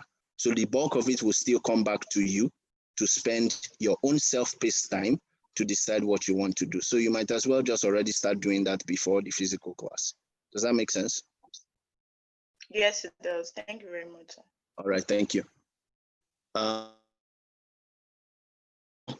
Just a moment. Ade Dakpo, please, how many minutes can we take for questions? I know that we are over time already. Okay, if you're over, we can do 10 minutes for questions. Okay. All right. So Ifedayo, go ahead, please. Sir, I just wanted to confirm something, not a question. Um, you just said you mentor people, right? You mentor people. I want to confirm is it in sessions like this? You take them in this kind of sections, like in your mentoring, or how does it go, sir? So there are different engagements. There are formal sessions like this where we get together in a room and have discussions. There are more personal one-on-one engagements where people carry on with their journey, but they just want somebody to be able to provide guidance and clarity on certain things. And so they take up a particular task and then they reach out and say, I'm having a challenge structuring the problem itself. And then we can walk through that problem, and they go on and carry on with their journey. They come back tomorrow with another issue, and we have those engagements. There are people one-on-one engagements. Look, I am completely clueless. I don't even know which direction to go. Like, how do I even get off the ground? And we have separate personal one-on-one engagements like that. So there are all these different engagements and things like that. But like I said, all of it still comes down to, that's evidence of seriousness, because I will not lie to you. At the very least, I think I've had at least 35 people that I have dropped. Like, look, I can't continue with this. This is a waste of my time. Because, and I get it. It's not like some people are not serious. It is that some things are not a priority for you at a particular time. So I totally understand it if it's not a priority for you. I have my prioritizations too. And that is why if somebody doesn't, if it's not a priority for them at that time, it's not a priority for me too. And that's why, I just take a step back. So there are different kinds of engagements. It just depends on the person's current situation. Okay, sir. Okay, sir. Thank you, sir. Okay. Any other question?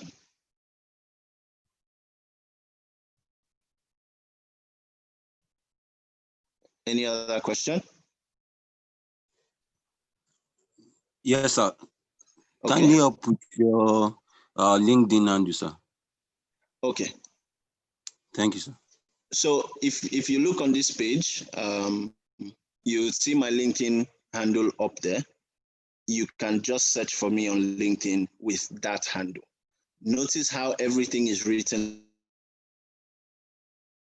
So please don't put spaces. Please note exactly how it is spelled. Some people spell Charles wrongly with SE at the end when it's supposed to be ES. So note all of those things so that you don't make a mistake. And if you just put that in your search bar on LinkedIn, you would find me. It is just me. There's no other person there but me.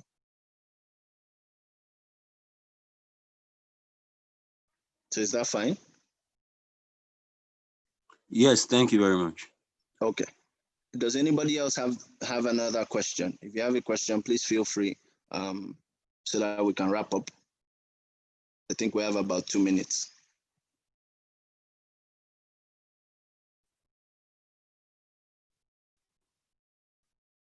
Any other questions?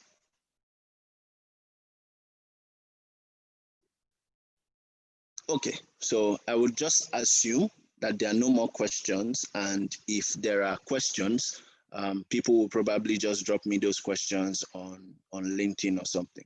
But that's fine. I'll just leave it at that. Again, I want to say a big thank you to every one of you for showing up today and for committing to this journey. I understand that you've had quite a number of sessions up until this point, so thank you for hanging in there and wanting to do this and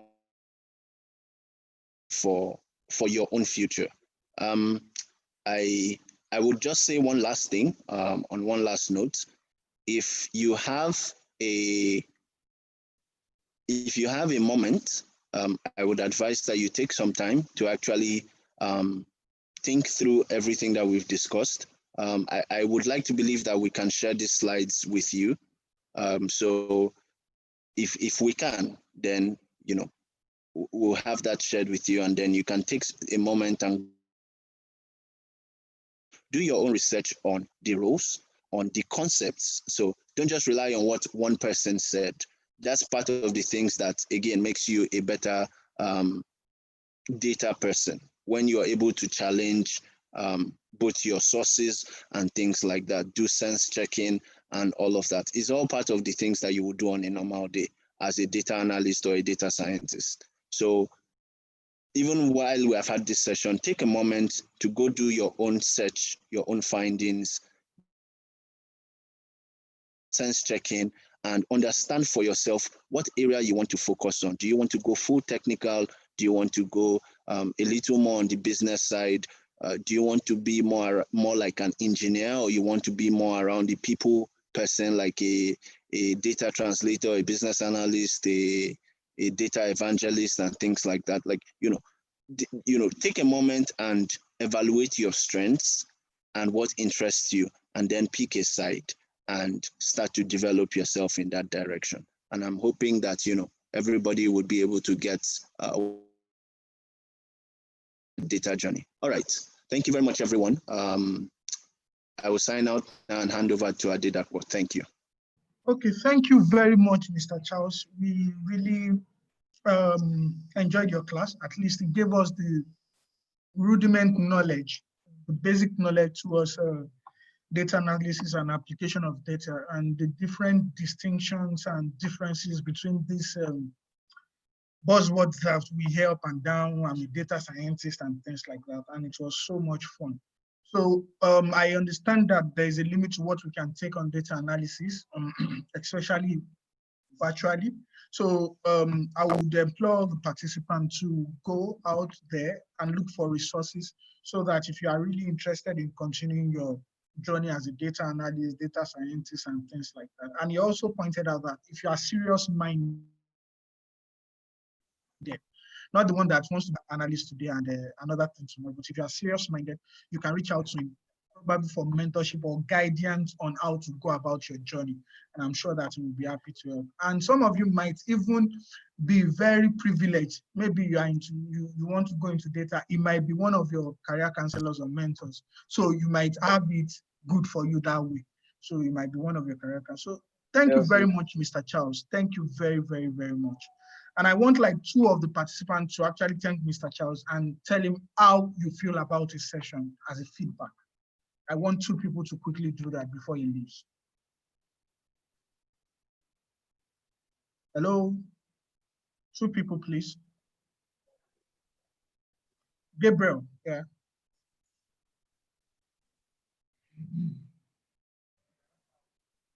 Hello, Gabriel.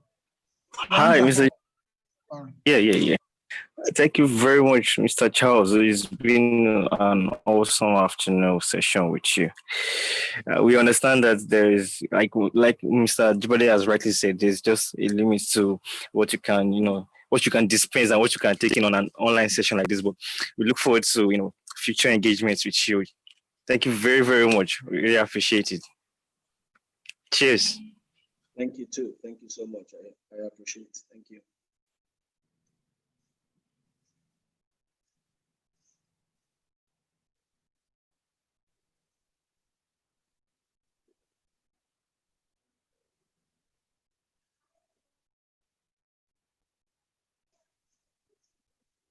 Any other person?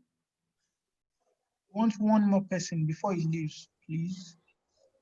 One more person. Okay, Ifedayo. Okay, Mr. Charles, thank you so much for today's session. Thank you for demystifying so many mysteries. And then we hope that you will demystify more, probably when we meet on a personal basis, because really data science is really something big, like big. It scares me. It scares me. But thank you for today's session. It was really enlightening. Thank you so much. Thank you too. I'm glad that you were able to get something out of it. Thank you so much. Okay, thank you very much, Mr. Charles, taking out time from your busy schedule. I learned that you just finished the meeting and you immediately rushed into this one. Thank you for your commitment and sacrifice towards the KEC team every time we call on you. Thank you very, very, very, very much. So I will reach out to you as a follow-up after this session. I really appreciate it. I'll reach out to you pertaining any other information I would like to share with you after this session. Thank you very much for your time. Let's allow you to leave now. Thank you very much. All right, no problem. Thank you so much. Take care, guys. Hello, dear participants. Hello, everyone. So with this, we have come to the end of the GAP Network training for the period of 1 month. We promised 1 month, we promised 15 courses, we promised expert facilitators, we also promised career mentorship and counseling, we also promised internship. So I know that the internship will just be starting now, and I've started calling 1 or 2 people. Your CVs has been sent out. You will be getting calls. You will be getting assigned from us. But so far, so good. We've come to the end of the training. Now we are going into the second phase of the GAP Network program, which is the internship. But concerning the training, we are done. And so far, I want to hear your candid opinion. What has it been for you? Has anything changed for you so far in the past 1 month? The way you came when you came in the first 1 month, when you came in, is it the same thing for you? What has the knowledge been for you? I want you guys to speak, please. Hello, sir. Hello, who is that? Yeah, this is Oluwatosin. Oluwatosin, okay, go on. Yes. I remember the time I applied for this program. I thought it was just a regular program and things wouldn't be that quite different. But I'm so happy I'm a part of this. Like now I'm like a loudspeaker for this program because I love everything we've learned. It's been practical, it's been fun, and I'm just so happy I'm a part of it, really. I want to thank KEC, and I want to thank people I met here too, because it's not just about the lessons, the connections to people I met. And I've spoken to my mentor and career counselor too, and the vibe they're exuding, it's wonderful. So everything all around is just a perfect environment to get things done. So I'm really grateful, I'm happy, and I know it's the beginning of greater things for everyone. Thank you, sir. Thank you, Oluwatosin. Many other person, what do you want to share? What has been your experience so far? Has it been different for you? What have you learned so far? What have you gained so far? Has the KEC team met the expectation? Have we done exactly what we promised? Ifedayo. Okay, good afternoon, everyone. Okay, I'll say so far it's been wonderful. The truth is, let me be candid. The end result for this program that I know is getting a well-paid job, right? And then, well, it was when I joined, I discovered that the well-paid job does not just come, there is a process. And that is what KEC is doing. It has taken me through that process because before I just thought to just come around and you get the job, actually. But it was then I realized that no one wants an half-baked employee. Everybody wants a talent. And that's what KEC is doing. They are building us up, equipping us with relevant skills. Now, I know we are not done, but I know there is a beautiful thing ahead because once you are prepared, when the opportunity comes, you can hold on to it. Thank you so much, KEC. I really appreciate it. Thank you. Any other person? Have we lived up to the expectation? What we promised? Have we so far? I know there are still some promises to be fulfilled. So far, we told you from the beginning that these sessions will be facilitated by experts. We told you that we'll give you live projects to work on. We also told you that we gave out the courses that will be facilitated. We also told you that we'll give you data. So those promises were there, and what do you think we should do better? Oyidamola Abdurrahman. Okay. Good afternoon, sir. Good afternoon, everyone.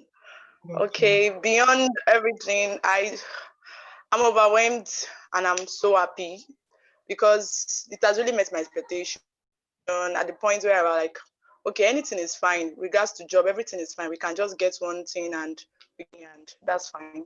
But I know the gap network has made me see beyond getting a job, but then coming to work in line with my career path and everything.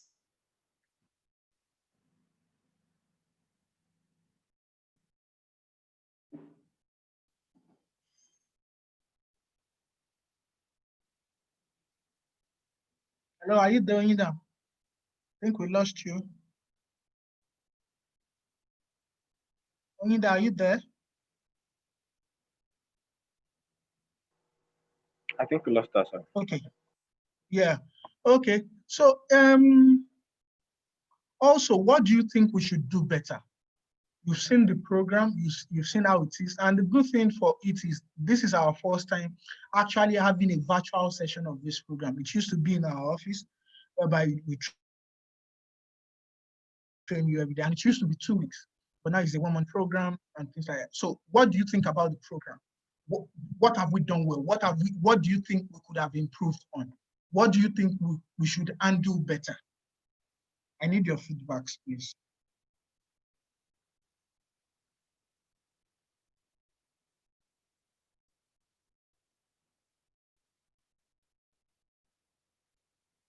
And again, our communication with you guys, how has it been? Have we been able to communicate well with you? Were you taken along on the processes that you will take in achieving these things? How have you been able to relate with you in terms of the staffs of KC? What is the rating you have of them? Have we been patient enough with you to carry you through some of these processes and things like that? I just want to hear your honest feedback. And it's not an exam. I want you guys to really give me the honest feedback, because without this feedback, we can't be better.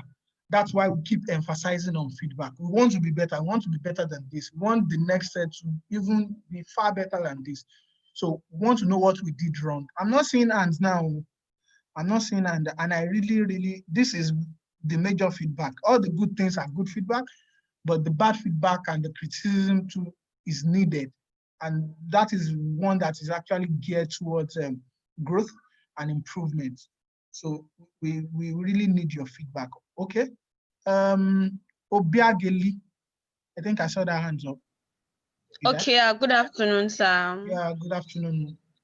Okay, and first and foremost, I actually want to thank KEC for this wonderful program. But just my own observation, I actually feel the courses are actually too much. Okay. So that's just my own feeling, because I feel when things are too much, you tend not to grab everything. So I feel that there are some courses that should actually be made compulsory, like the mind orientation, emotional intelligence, the ones that you know you actually would need.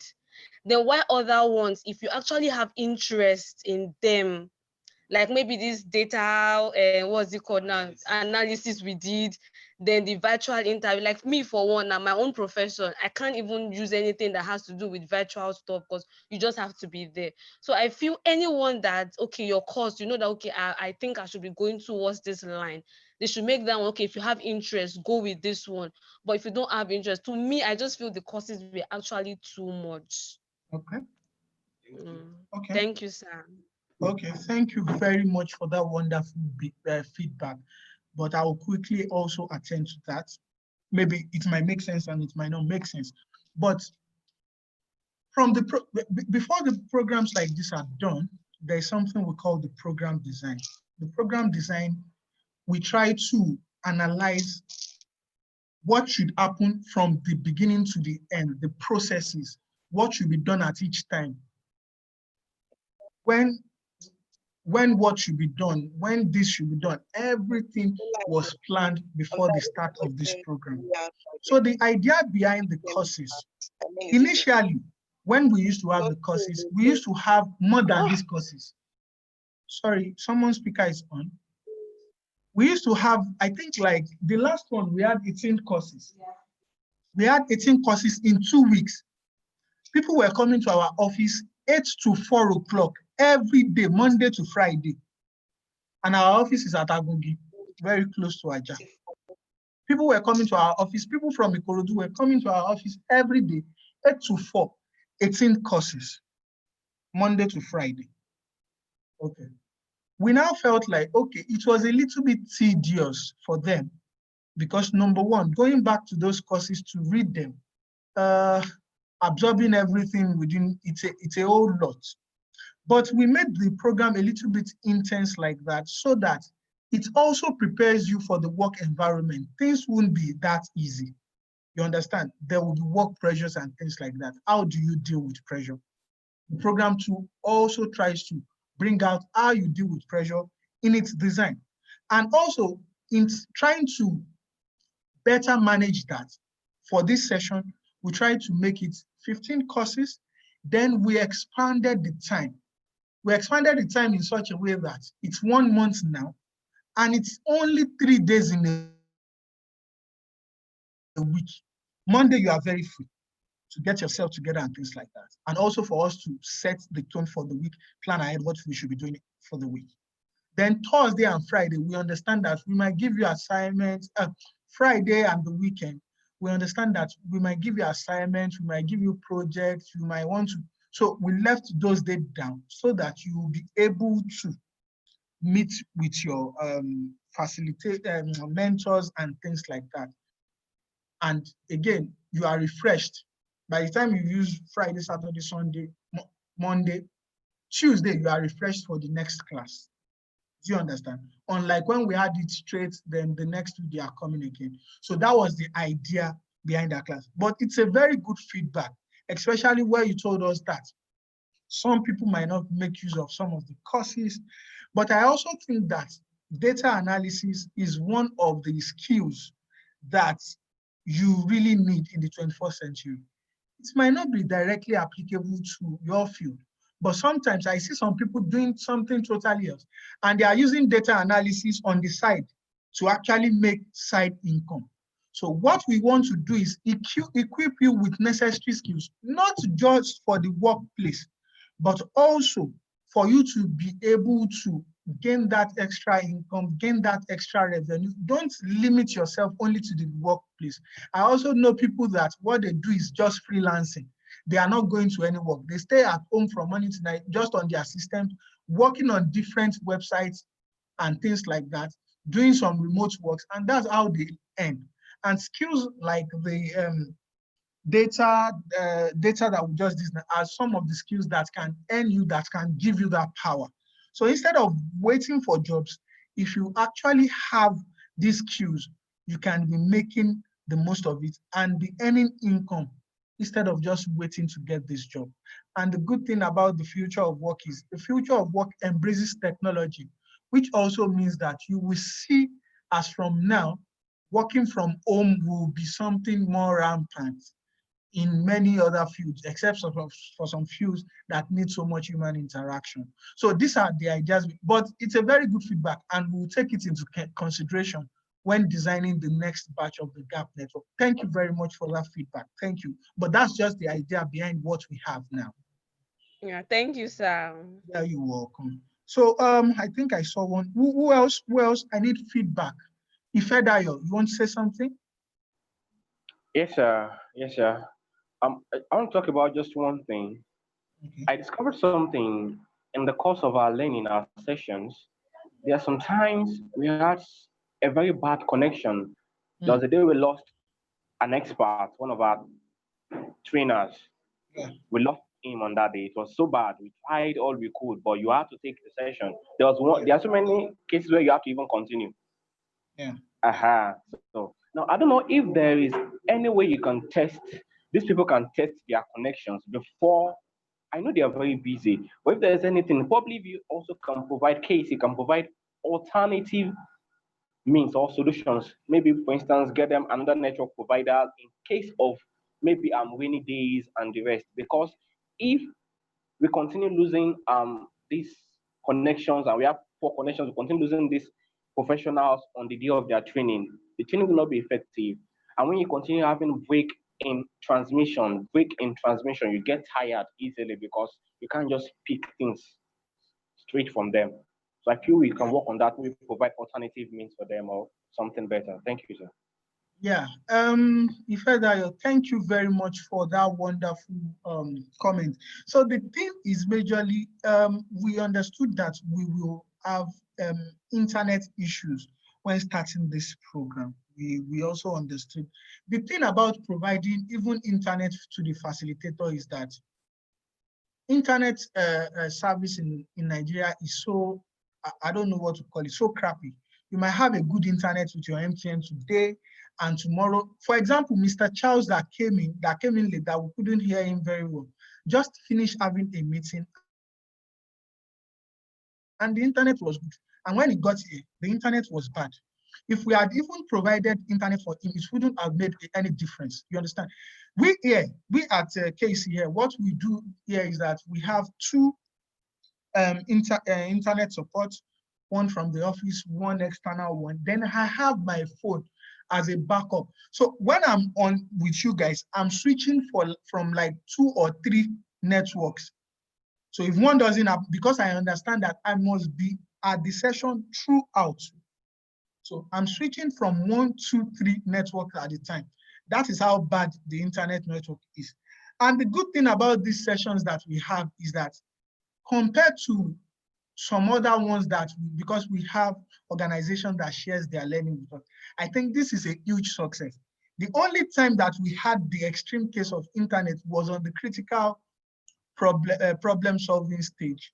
You understand that we couldn't have it, and most times we also speak to facilitators for simulation period. That's why you see that we have their slides. We can tell them that we'll be putting up their slides from my hand, the activity, we know the activity they are going to do, and things. This is due to simulation between them. Some of them don't have that time. They don't, in fact, giving you 2 hours of their time. Some of them, I call them practically every day leading to their session.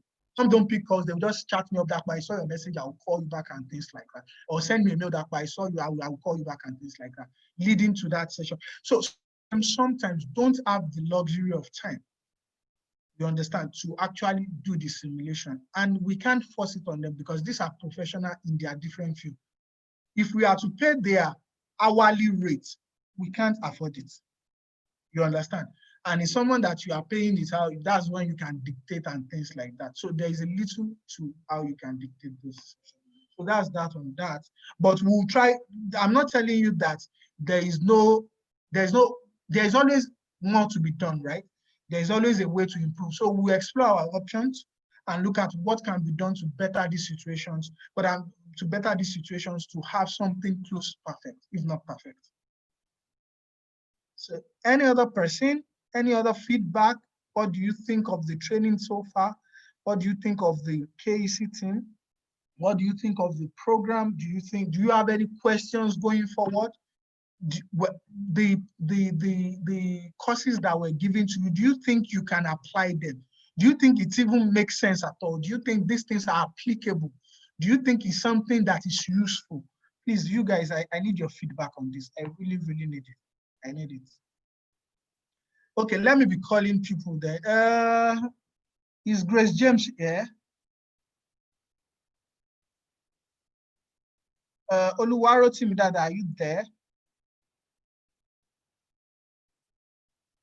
Hello? Oluwaro Timidada, are you there?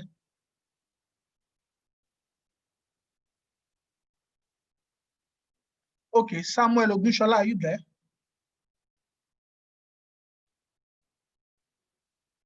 Yeah, hello sir. Hello, sir. I'm here. Okay. I'm here. Samuel Ogushola is here. Yeah.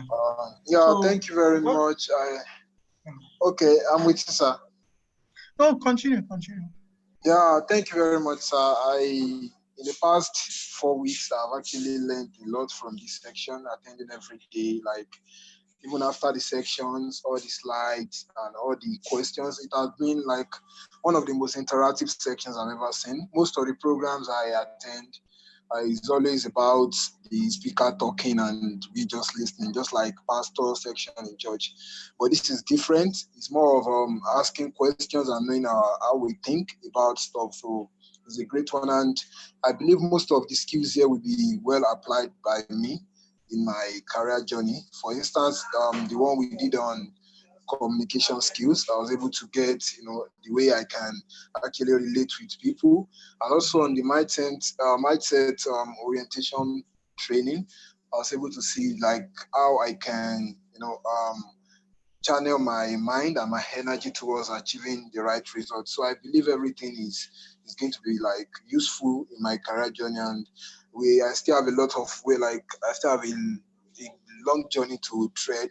So I believe each of them will be useful as I move on. So thank you very much for this opportunity. I really enjoy the classes. Thank you for putting this together. Okay, thank you very much.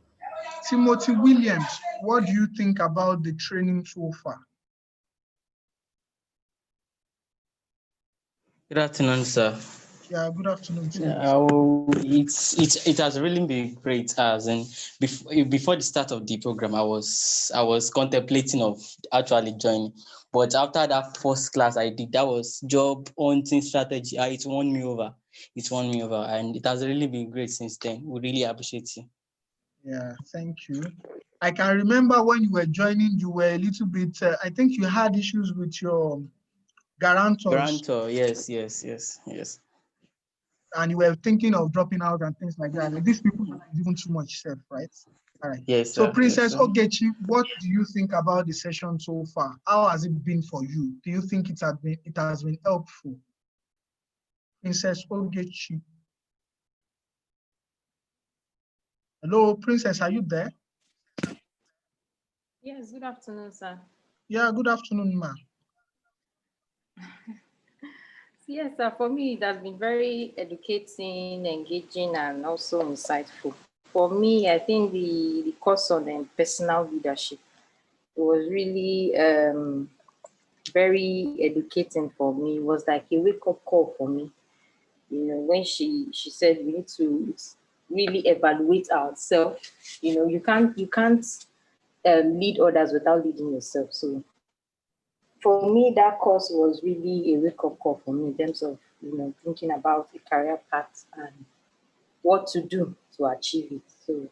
So far, it has been very educating and insightful.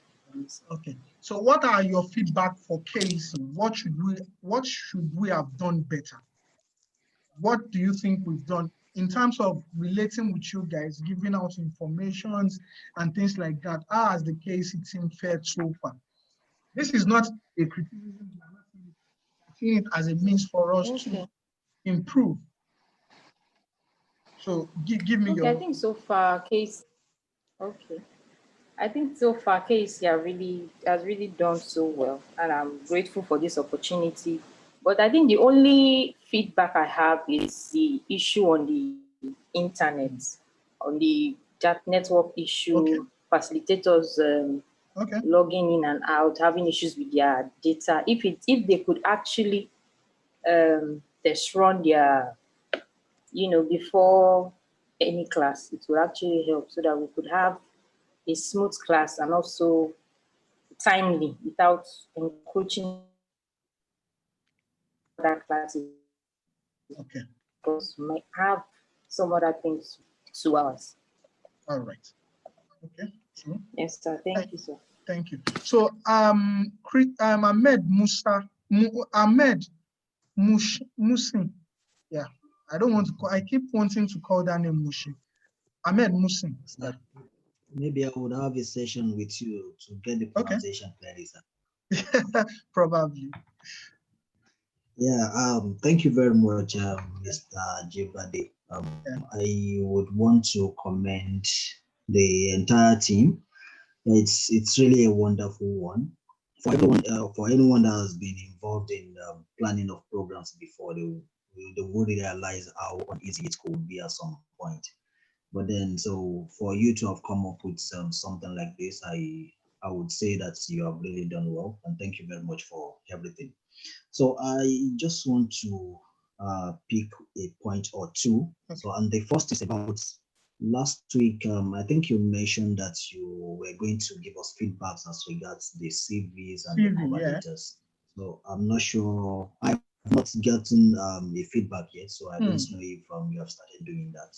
Yeah. And I think it's one of those things that we really need at this point. So because it's going to increase our confidence as regards what we are sending out to our prospective employers. Yeah. And secondly, it's about the data allocation. Yes, it's a good one. You are really trying as regards that.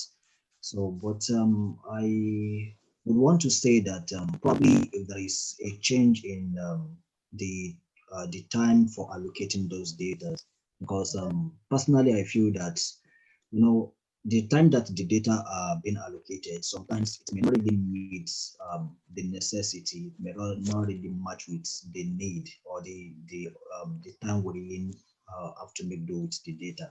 For instance, now you said that there will be a batch of data to be allocated, say tomorrow.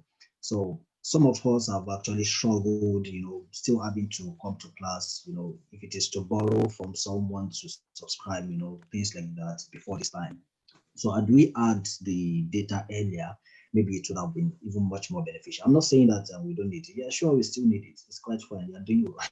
So, but then my point is that it is also notable that you need some yardstick to be sure that some people are actually, following up with the classes and they are worthy of getting those data. But then I would just say that probably we have some other means of, measuring our participation and our availability in classes for us to be worthy of those data so that it wouldn't really go outside the time of need. Thank you very much. Okay. I mean, I really, really, really appreciate that comment. And actually, we contemplated this before the start of the program. But these were the things we considered that made us get to the conclusion. Number one, as much as this program is free, and almost everything about it is free, we also want you to sacrifice. If you don't sacrifice anything, if you get everything on the platter of free and on that platter that you don't have to do anything, you might not necessarily, it's just human nature that you might not necessarily understand how important this program is, right? Also, we could have given the data at the beginning of the training, and we could have, instead of putting it into those two batches, just give you 10,000 data at the beginning. But we've also learned that, like I told you, that we liaise with other organizations that do almost close to similar things that we do. And some of the learnings from what they've done before is that when they do it like that, giving data maybe at the beginning of the sessions or at the beginning of the program, some people, after collecting that data, they don't come to class again. And that forfeits the purpose. Some people are very short-sighted, right? They feel the data is just all about the whole program. But we don't want the data to be the major center of, we want you to want it. I don't know how to put it more than that. We want you to want it like, okay, I really want this for myself, not because they are giving me data and things like that. The data is just a bonus. It's just that extra thing at the side, and we want you to see it like that. So these were majorly the rationale behind doing the data the way we did it. And we understand that it might, maybe, for example, this last one might not come at the time, but I'm also happy that you were able to sacrifice your own resources to be able to finish up the training like that. At least at the end of the day, you can tell yourself that I did this. You were able to sacrifice. You bear with me that most online courses have very low completion rates. How many times have you go to Udemy or Allison or Coursera and finished up all the courses that you started? People go there and don't finish up. So these are some of the learnings that we put in place in designing this project. That how can we achieve high completion rates? We want to make sure that people that we admit into this program finish up the program, because that is the way we can measure our impact. I don't know if that makes sense. Hello? I mean, Yes, it does that does. make sense? Thank you very much. Yes, I'm clear on that. How about the CVs and the cover letter, sir? The CV, okay, sorry, the CVs are, I'm really, really, really, really sorry. But let me give you this. before you guys submit on Monday, I will also make it my assignment to give, although I've gone through some of the CVs and cover letters, I think I've gone through half of it. I've not even, because while for the past few days, I've been shortlisting you guys for organizations for internship. So during that period, I've been going through, and I'm using the CVs that you guys submitted, the ones you worked on and submitted. I've seen some errors and things like that.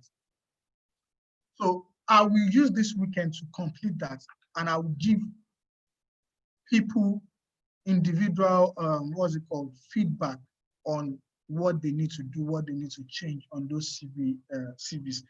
But I'm very sorry, I've been a little bit occupied and things like that. But that's no excuse. It will be done. It will be done.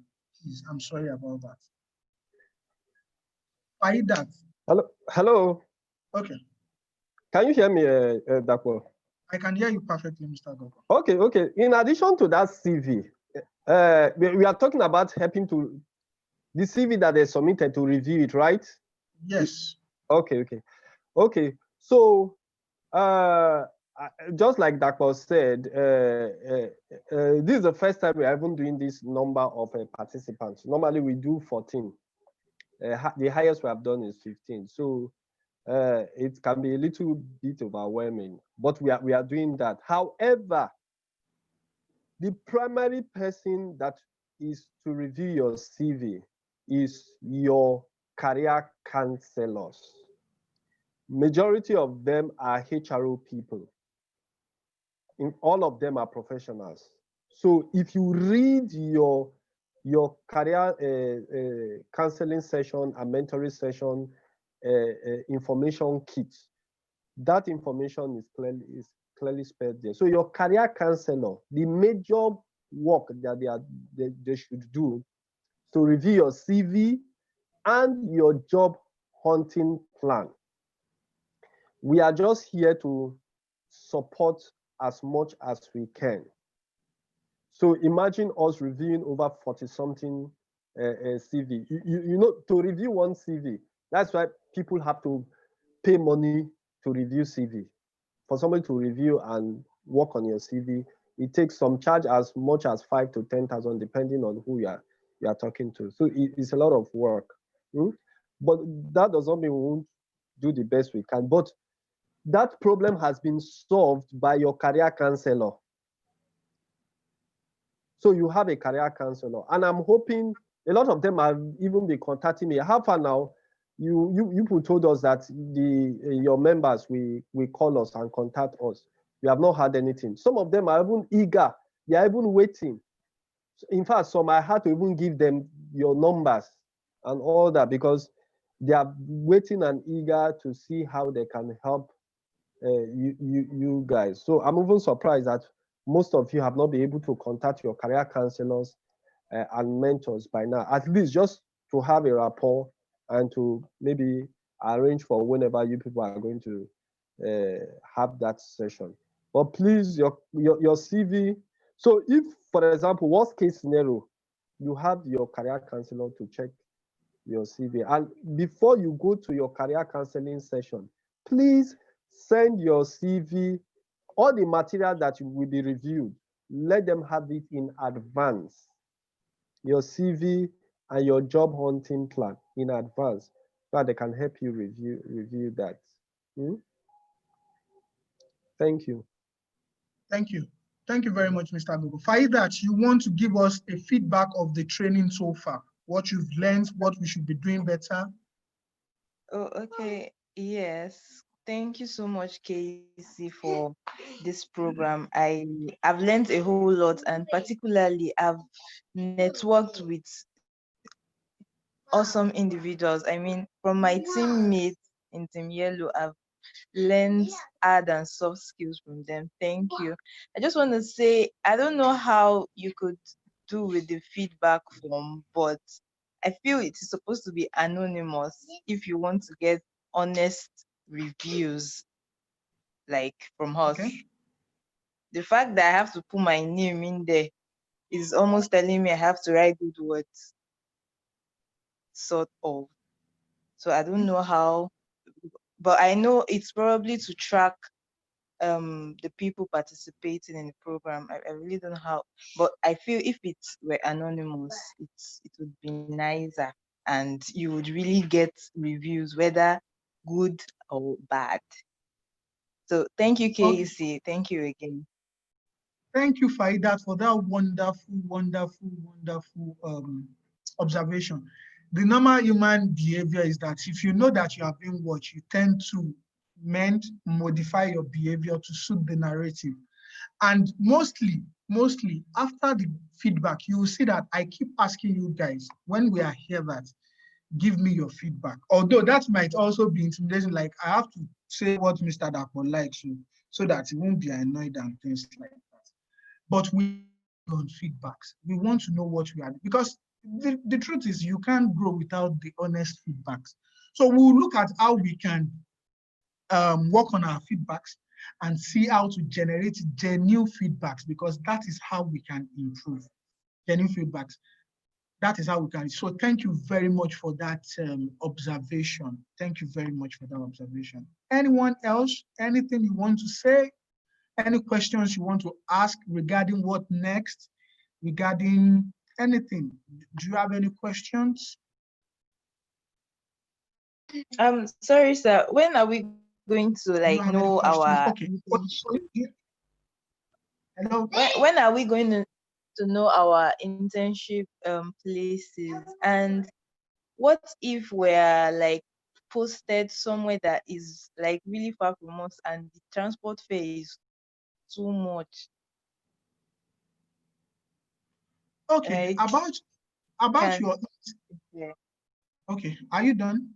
I can't hear. I didn't hear that. Yes, The last. I'm done. I didn't hear that last part. I'm done. I'm done. Okay, you were asking when the internship you will know, and also when if the place is far from you in terms of transportation and all, right? Yes. Okay. So the first one, the internship will be on rolling basis, right? Because the different organizations that we work with have different skills, competencies that they are looking for. So what we are doing presently is looking at the skills, looking at the competencies that this organization are looking for and matching them with what you have in your CV that goes with what they are looking for. So I've reached out to like some people have even gotten internship amongst you there now. I don't want to mention names, like 1 or 2 people have gotten internships already amongst you there now, because from the requirement that we have and from their CV, we could match it immediately, and the organization is contacting them and things like that. It will be on a rolling basis. We'll keep considering what we have with our organizations, what you have in your CV. So because we want it to be a place where you'll be able to learn, and that it will be a place that launches you into that career trajectory that you want. Also, in terms of the internship, we also try to work as much as possible with that list that you guys sent to us about your options and things like that. So I think some of the internship we got were part of those lists from where you indicated that you wanted internship. So we understand that it will be nice to get internship from those places that you want. So this process might take a little bit long in terms of conversing with this organization, going back and forth. And also, but it will be on a rolling basis as the week goes by. We started since last week. So as the week goes by, we'll keep giving it. I will reach out to you whenever it's time for your internship. I will reach out to you, send you a mail. And the like I also told you, we sent some of your CVs out to the organization. So please make your phones available. The organization might be calling you directly. Some organizations, you still do interviews to get in there. So they might be calling you to have probably a virtual interview or something, or have a call with you before you resume and things like that. Make yourself available. Speak to people politely when they call you. Not when they call you, say, who is that? And you piss people off and things like that. Make yourself available. Then in terms of the what is it called? the location, right? The location, if it's too far. The good thing about what we tried to do with the internship was to give it an option of a remote work or an in-office work. So some of the internship will be remote, whereby you will still be at home, but you will be working with those organizations remotely. You understand? And some of it will need you to be at the office. So hopefully you will get something that you will be working remote from home for, so that it covers for that location problem. Also, there is no promise that maybe some organizations try to make stipends available to cover your transportation. It is not a guarantee, but some organizations try to make these stipends available. So probably these stipends might also cover for your transportation if you start internship with them. You understand? So these are the provisions in place to cater to that concern. Does that make sense? Yeah, totally. Thank you so much. Okay, thank you very much. So who else? Any other thing you guys want to say? I want to hear your feedback. If there's none, I think you guys are tired of my voice anyway. So if there's none, I think we should come to the end of this program.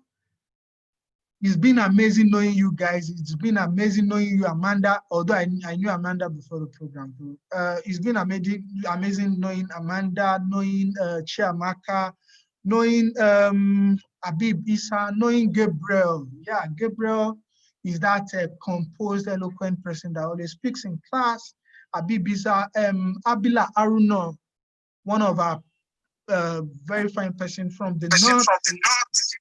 Yeah, Thank we've you very much, sir. never had someone from the north before. Ojiako, Chidera, Faidat. She's a little bit composed, cool, but when she gives that input, when she speaks, it's always there. And Samuel Ogunshola, although I didn't, Nima, nice meeting you. Abiodun Ezekiel, nice meeting you. Who else is there? Oyindamola Abdurrahman, yeah, nice meeting you. Timothy Williams, nice meeting you guys. Ifedayo, yes, Ifedayo, majorly I see you as the professor of the class anyway. That's my perception of you throughout the session anyway. So Chiamaka, I don't want to spoil that name. Chiamaka Unduko. I think she probably hates me, but we good. Cynthia Okoye, Damilare, Damilare. I don't hate you, sir. I really don't. Yeah, Damilare, because I know why I said that. Damilare, Yes, Babalola, Damola Oshunubi. Although I didn't, okay, I think I know Damilare Babalola very well. He speaks very well. I think he's in Team Red. But Damola Oshunubi, I don't think I really know him very well. He hardly speaks. Yeah, he hardly speak.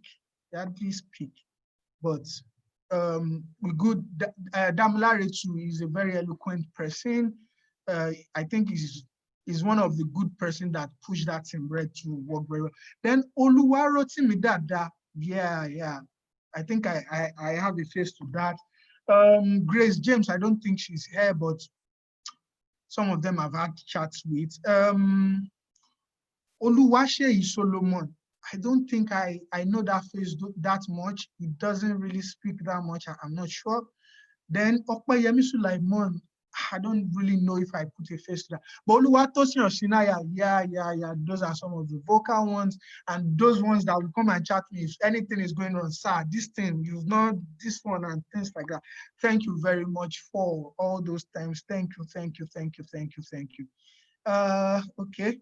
Thank you very much. And thank you for the relationship we've had so far. Yeah, thank you for the relationship we've had so far. And so we'll continue any information that we have from you. The WhatsApp group is still on. We will have you on the WhatsApp, communicate with you via mails to carry on. The program has not ended, but the training session has ended, but the program itself has not ended. You still have 2 months to go to the end of this program, which concludes with the internship.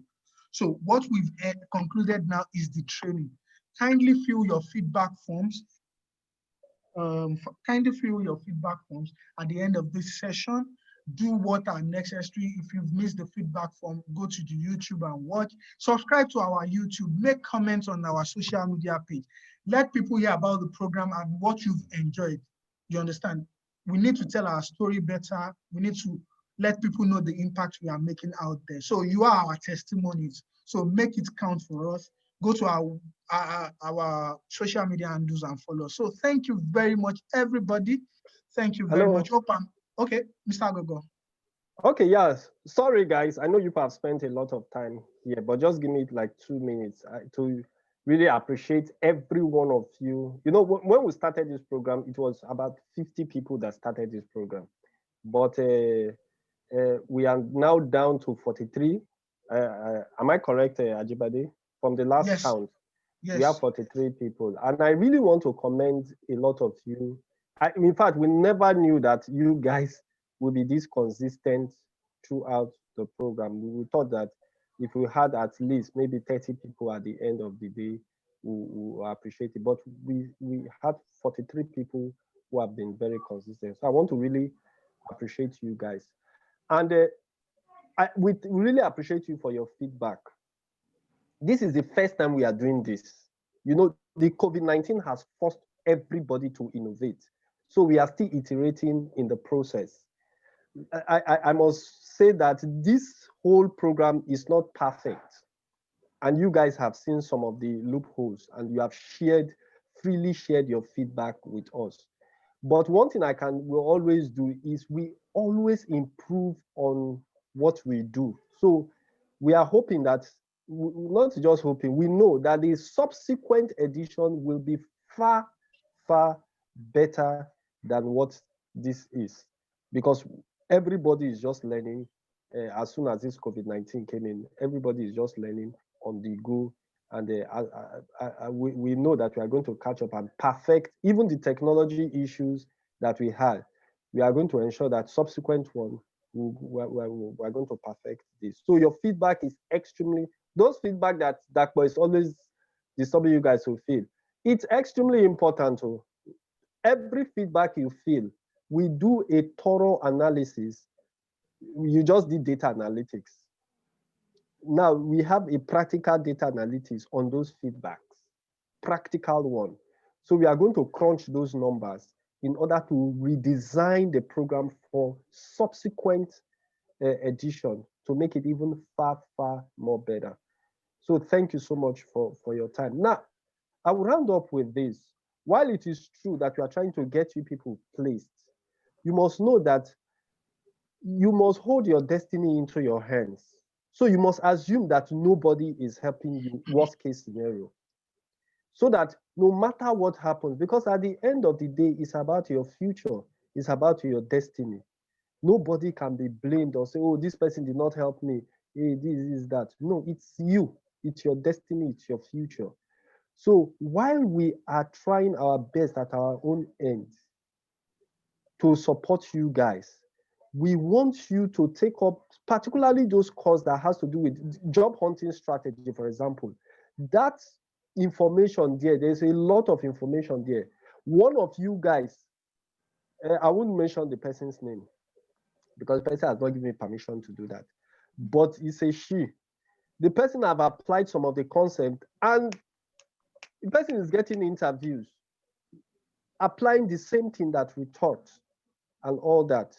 So especially that job hunting plan, I really want you guys to take it seriously. My greatest joy would be that at the end, you yourself, you were able to find a job for yourself without somebody even helping you.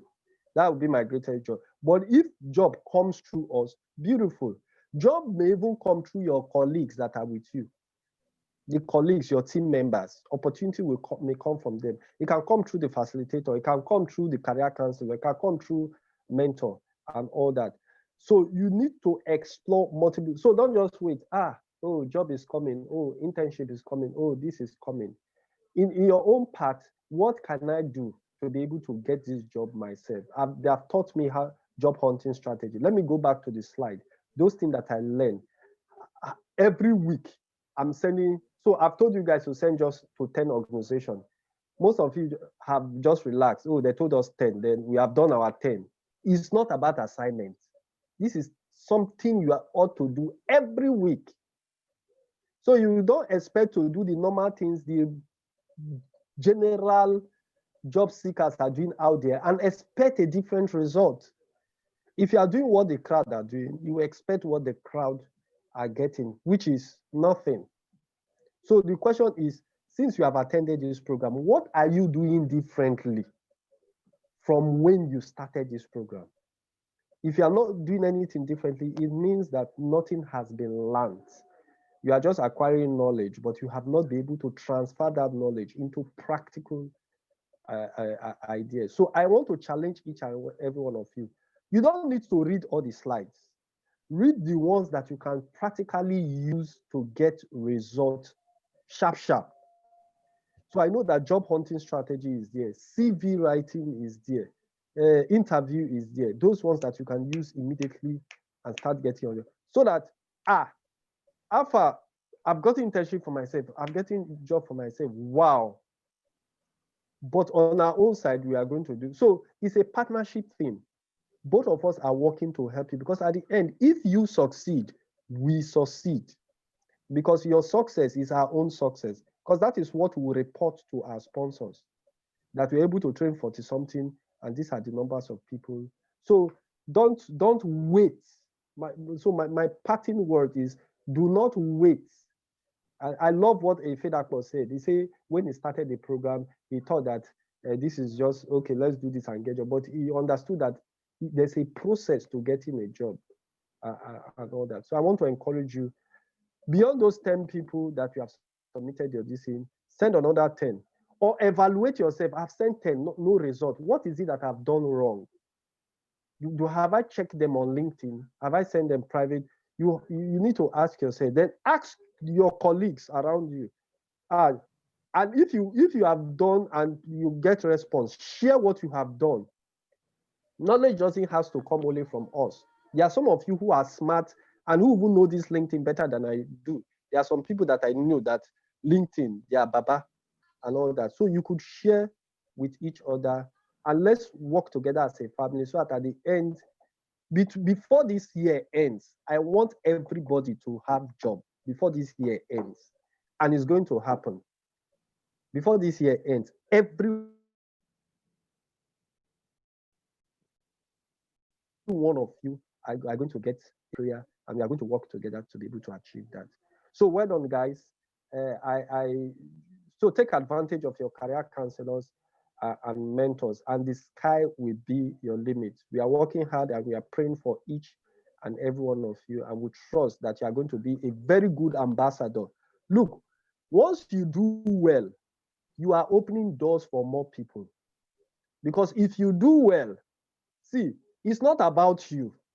If you do well, the implication is that more organizations will sponsor this program, thereby opening doors for more unemployed youth. So your success is opening doors for more people ahead. So it's not about you. Look at the big picture. It's not about you. Say, desire to succeed by all means, so that we can get people like MasterCard. Ford Foundation can even sponsor us the more. We can get association like what do they call them? All these big international organizations will sponsor, because they can only sponsor if they see impact. So please help us so that we can help you. But at the end, I know that I'm going to be really, really proud of all of you who have, you guys are really smart. Out of 500 people, 43 of you were able to make it. That shows that this is the best of the best that we have been able to put together for this program. I want to encourage each and every one of you. Thank you so much for your patience. Really, really appreciate you guys. So next, we could be looking at your group session, and your group will share the modalities of how you are going to do the presentation. We are going to invite external people, and they are going to evaluate your performance and all that. Please do us proud. Don't do a rush job. take your time to do a quality job. That is why we are giving you more time to be able to do this. Thank you, guys. God bless you and enjoy the rest of your weekends. God bless you. Sorry. One last thing. I'm sorry. Does anybody have BSc in estate management or quantity surveying? Does anybody has that qualification? Anybody? Has anybody done anything on web development for 6 months period to this training?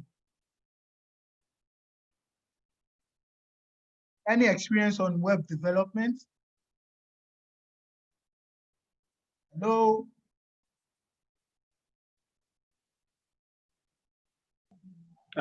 Sir, I think Ezekiel is saying yes sir in the chat box. He should speak to me. He should speak up. Speak up, man. Hello, Ezekiel, are you there? Oh, okay. So, okay, just try and chat me up later. Let me know what we are talking about. Just chat me up later. So if you have that qualification in estate management of quantity surveying, probably if it's not your BS, maybe it's your OND and you now have BSc or something, just let me know. Then if you have web development, maybe you've taken some courses or you've designed something before, web development, any experience, small or very small experience in web development, please let me know. Please let me know.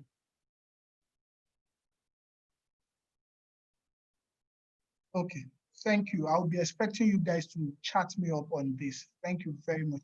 Have a wonderful day. Bye for now. Bye, sir. Thank you, sir.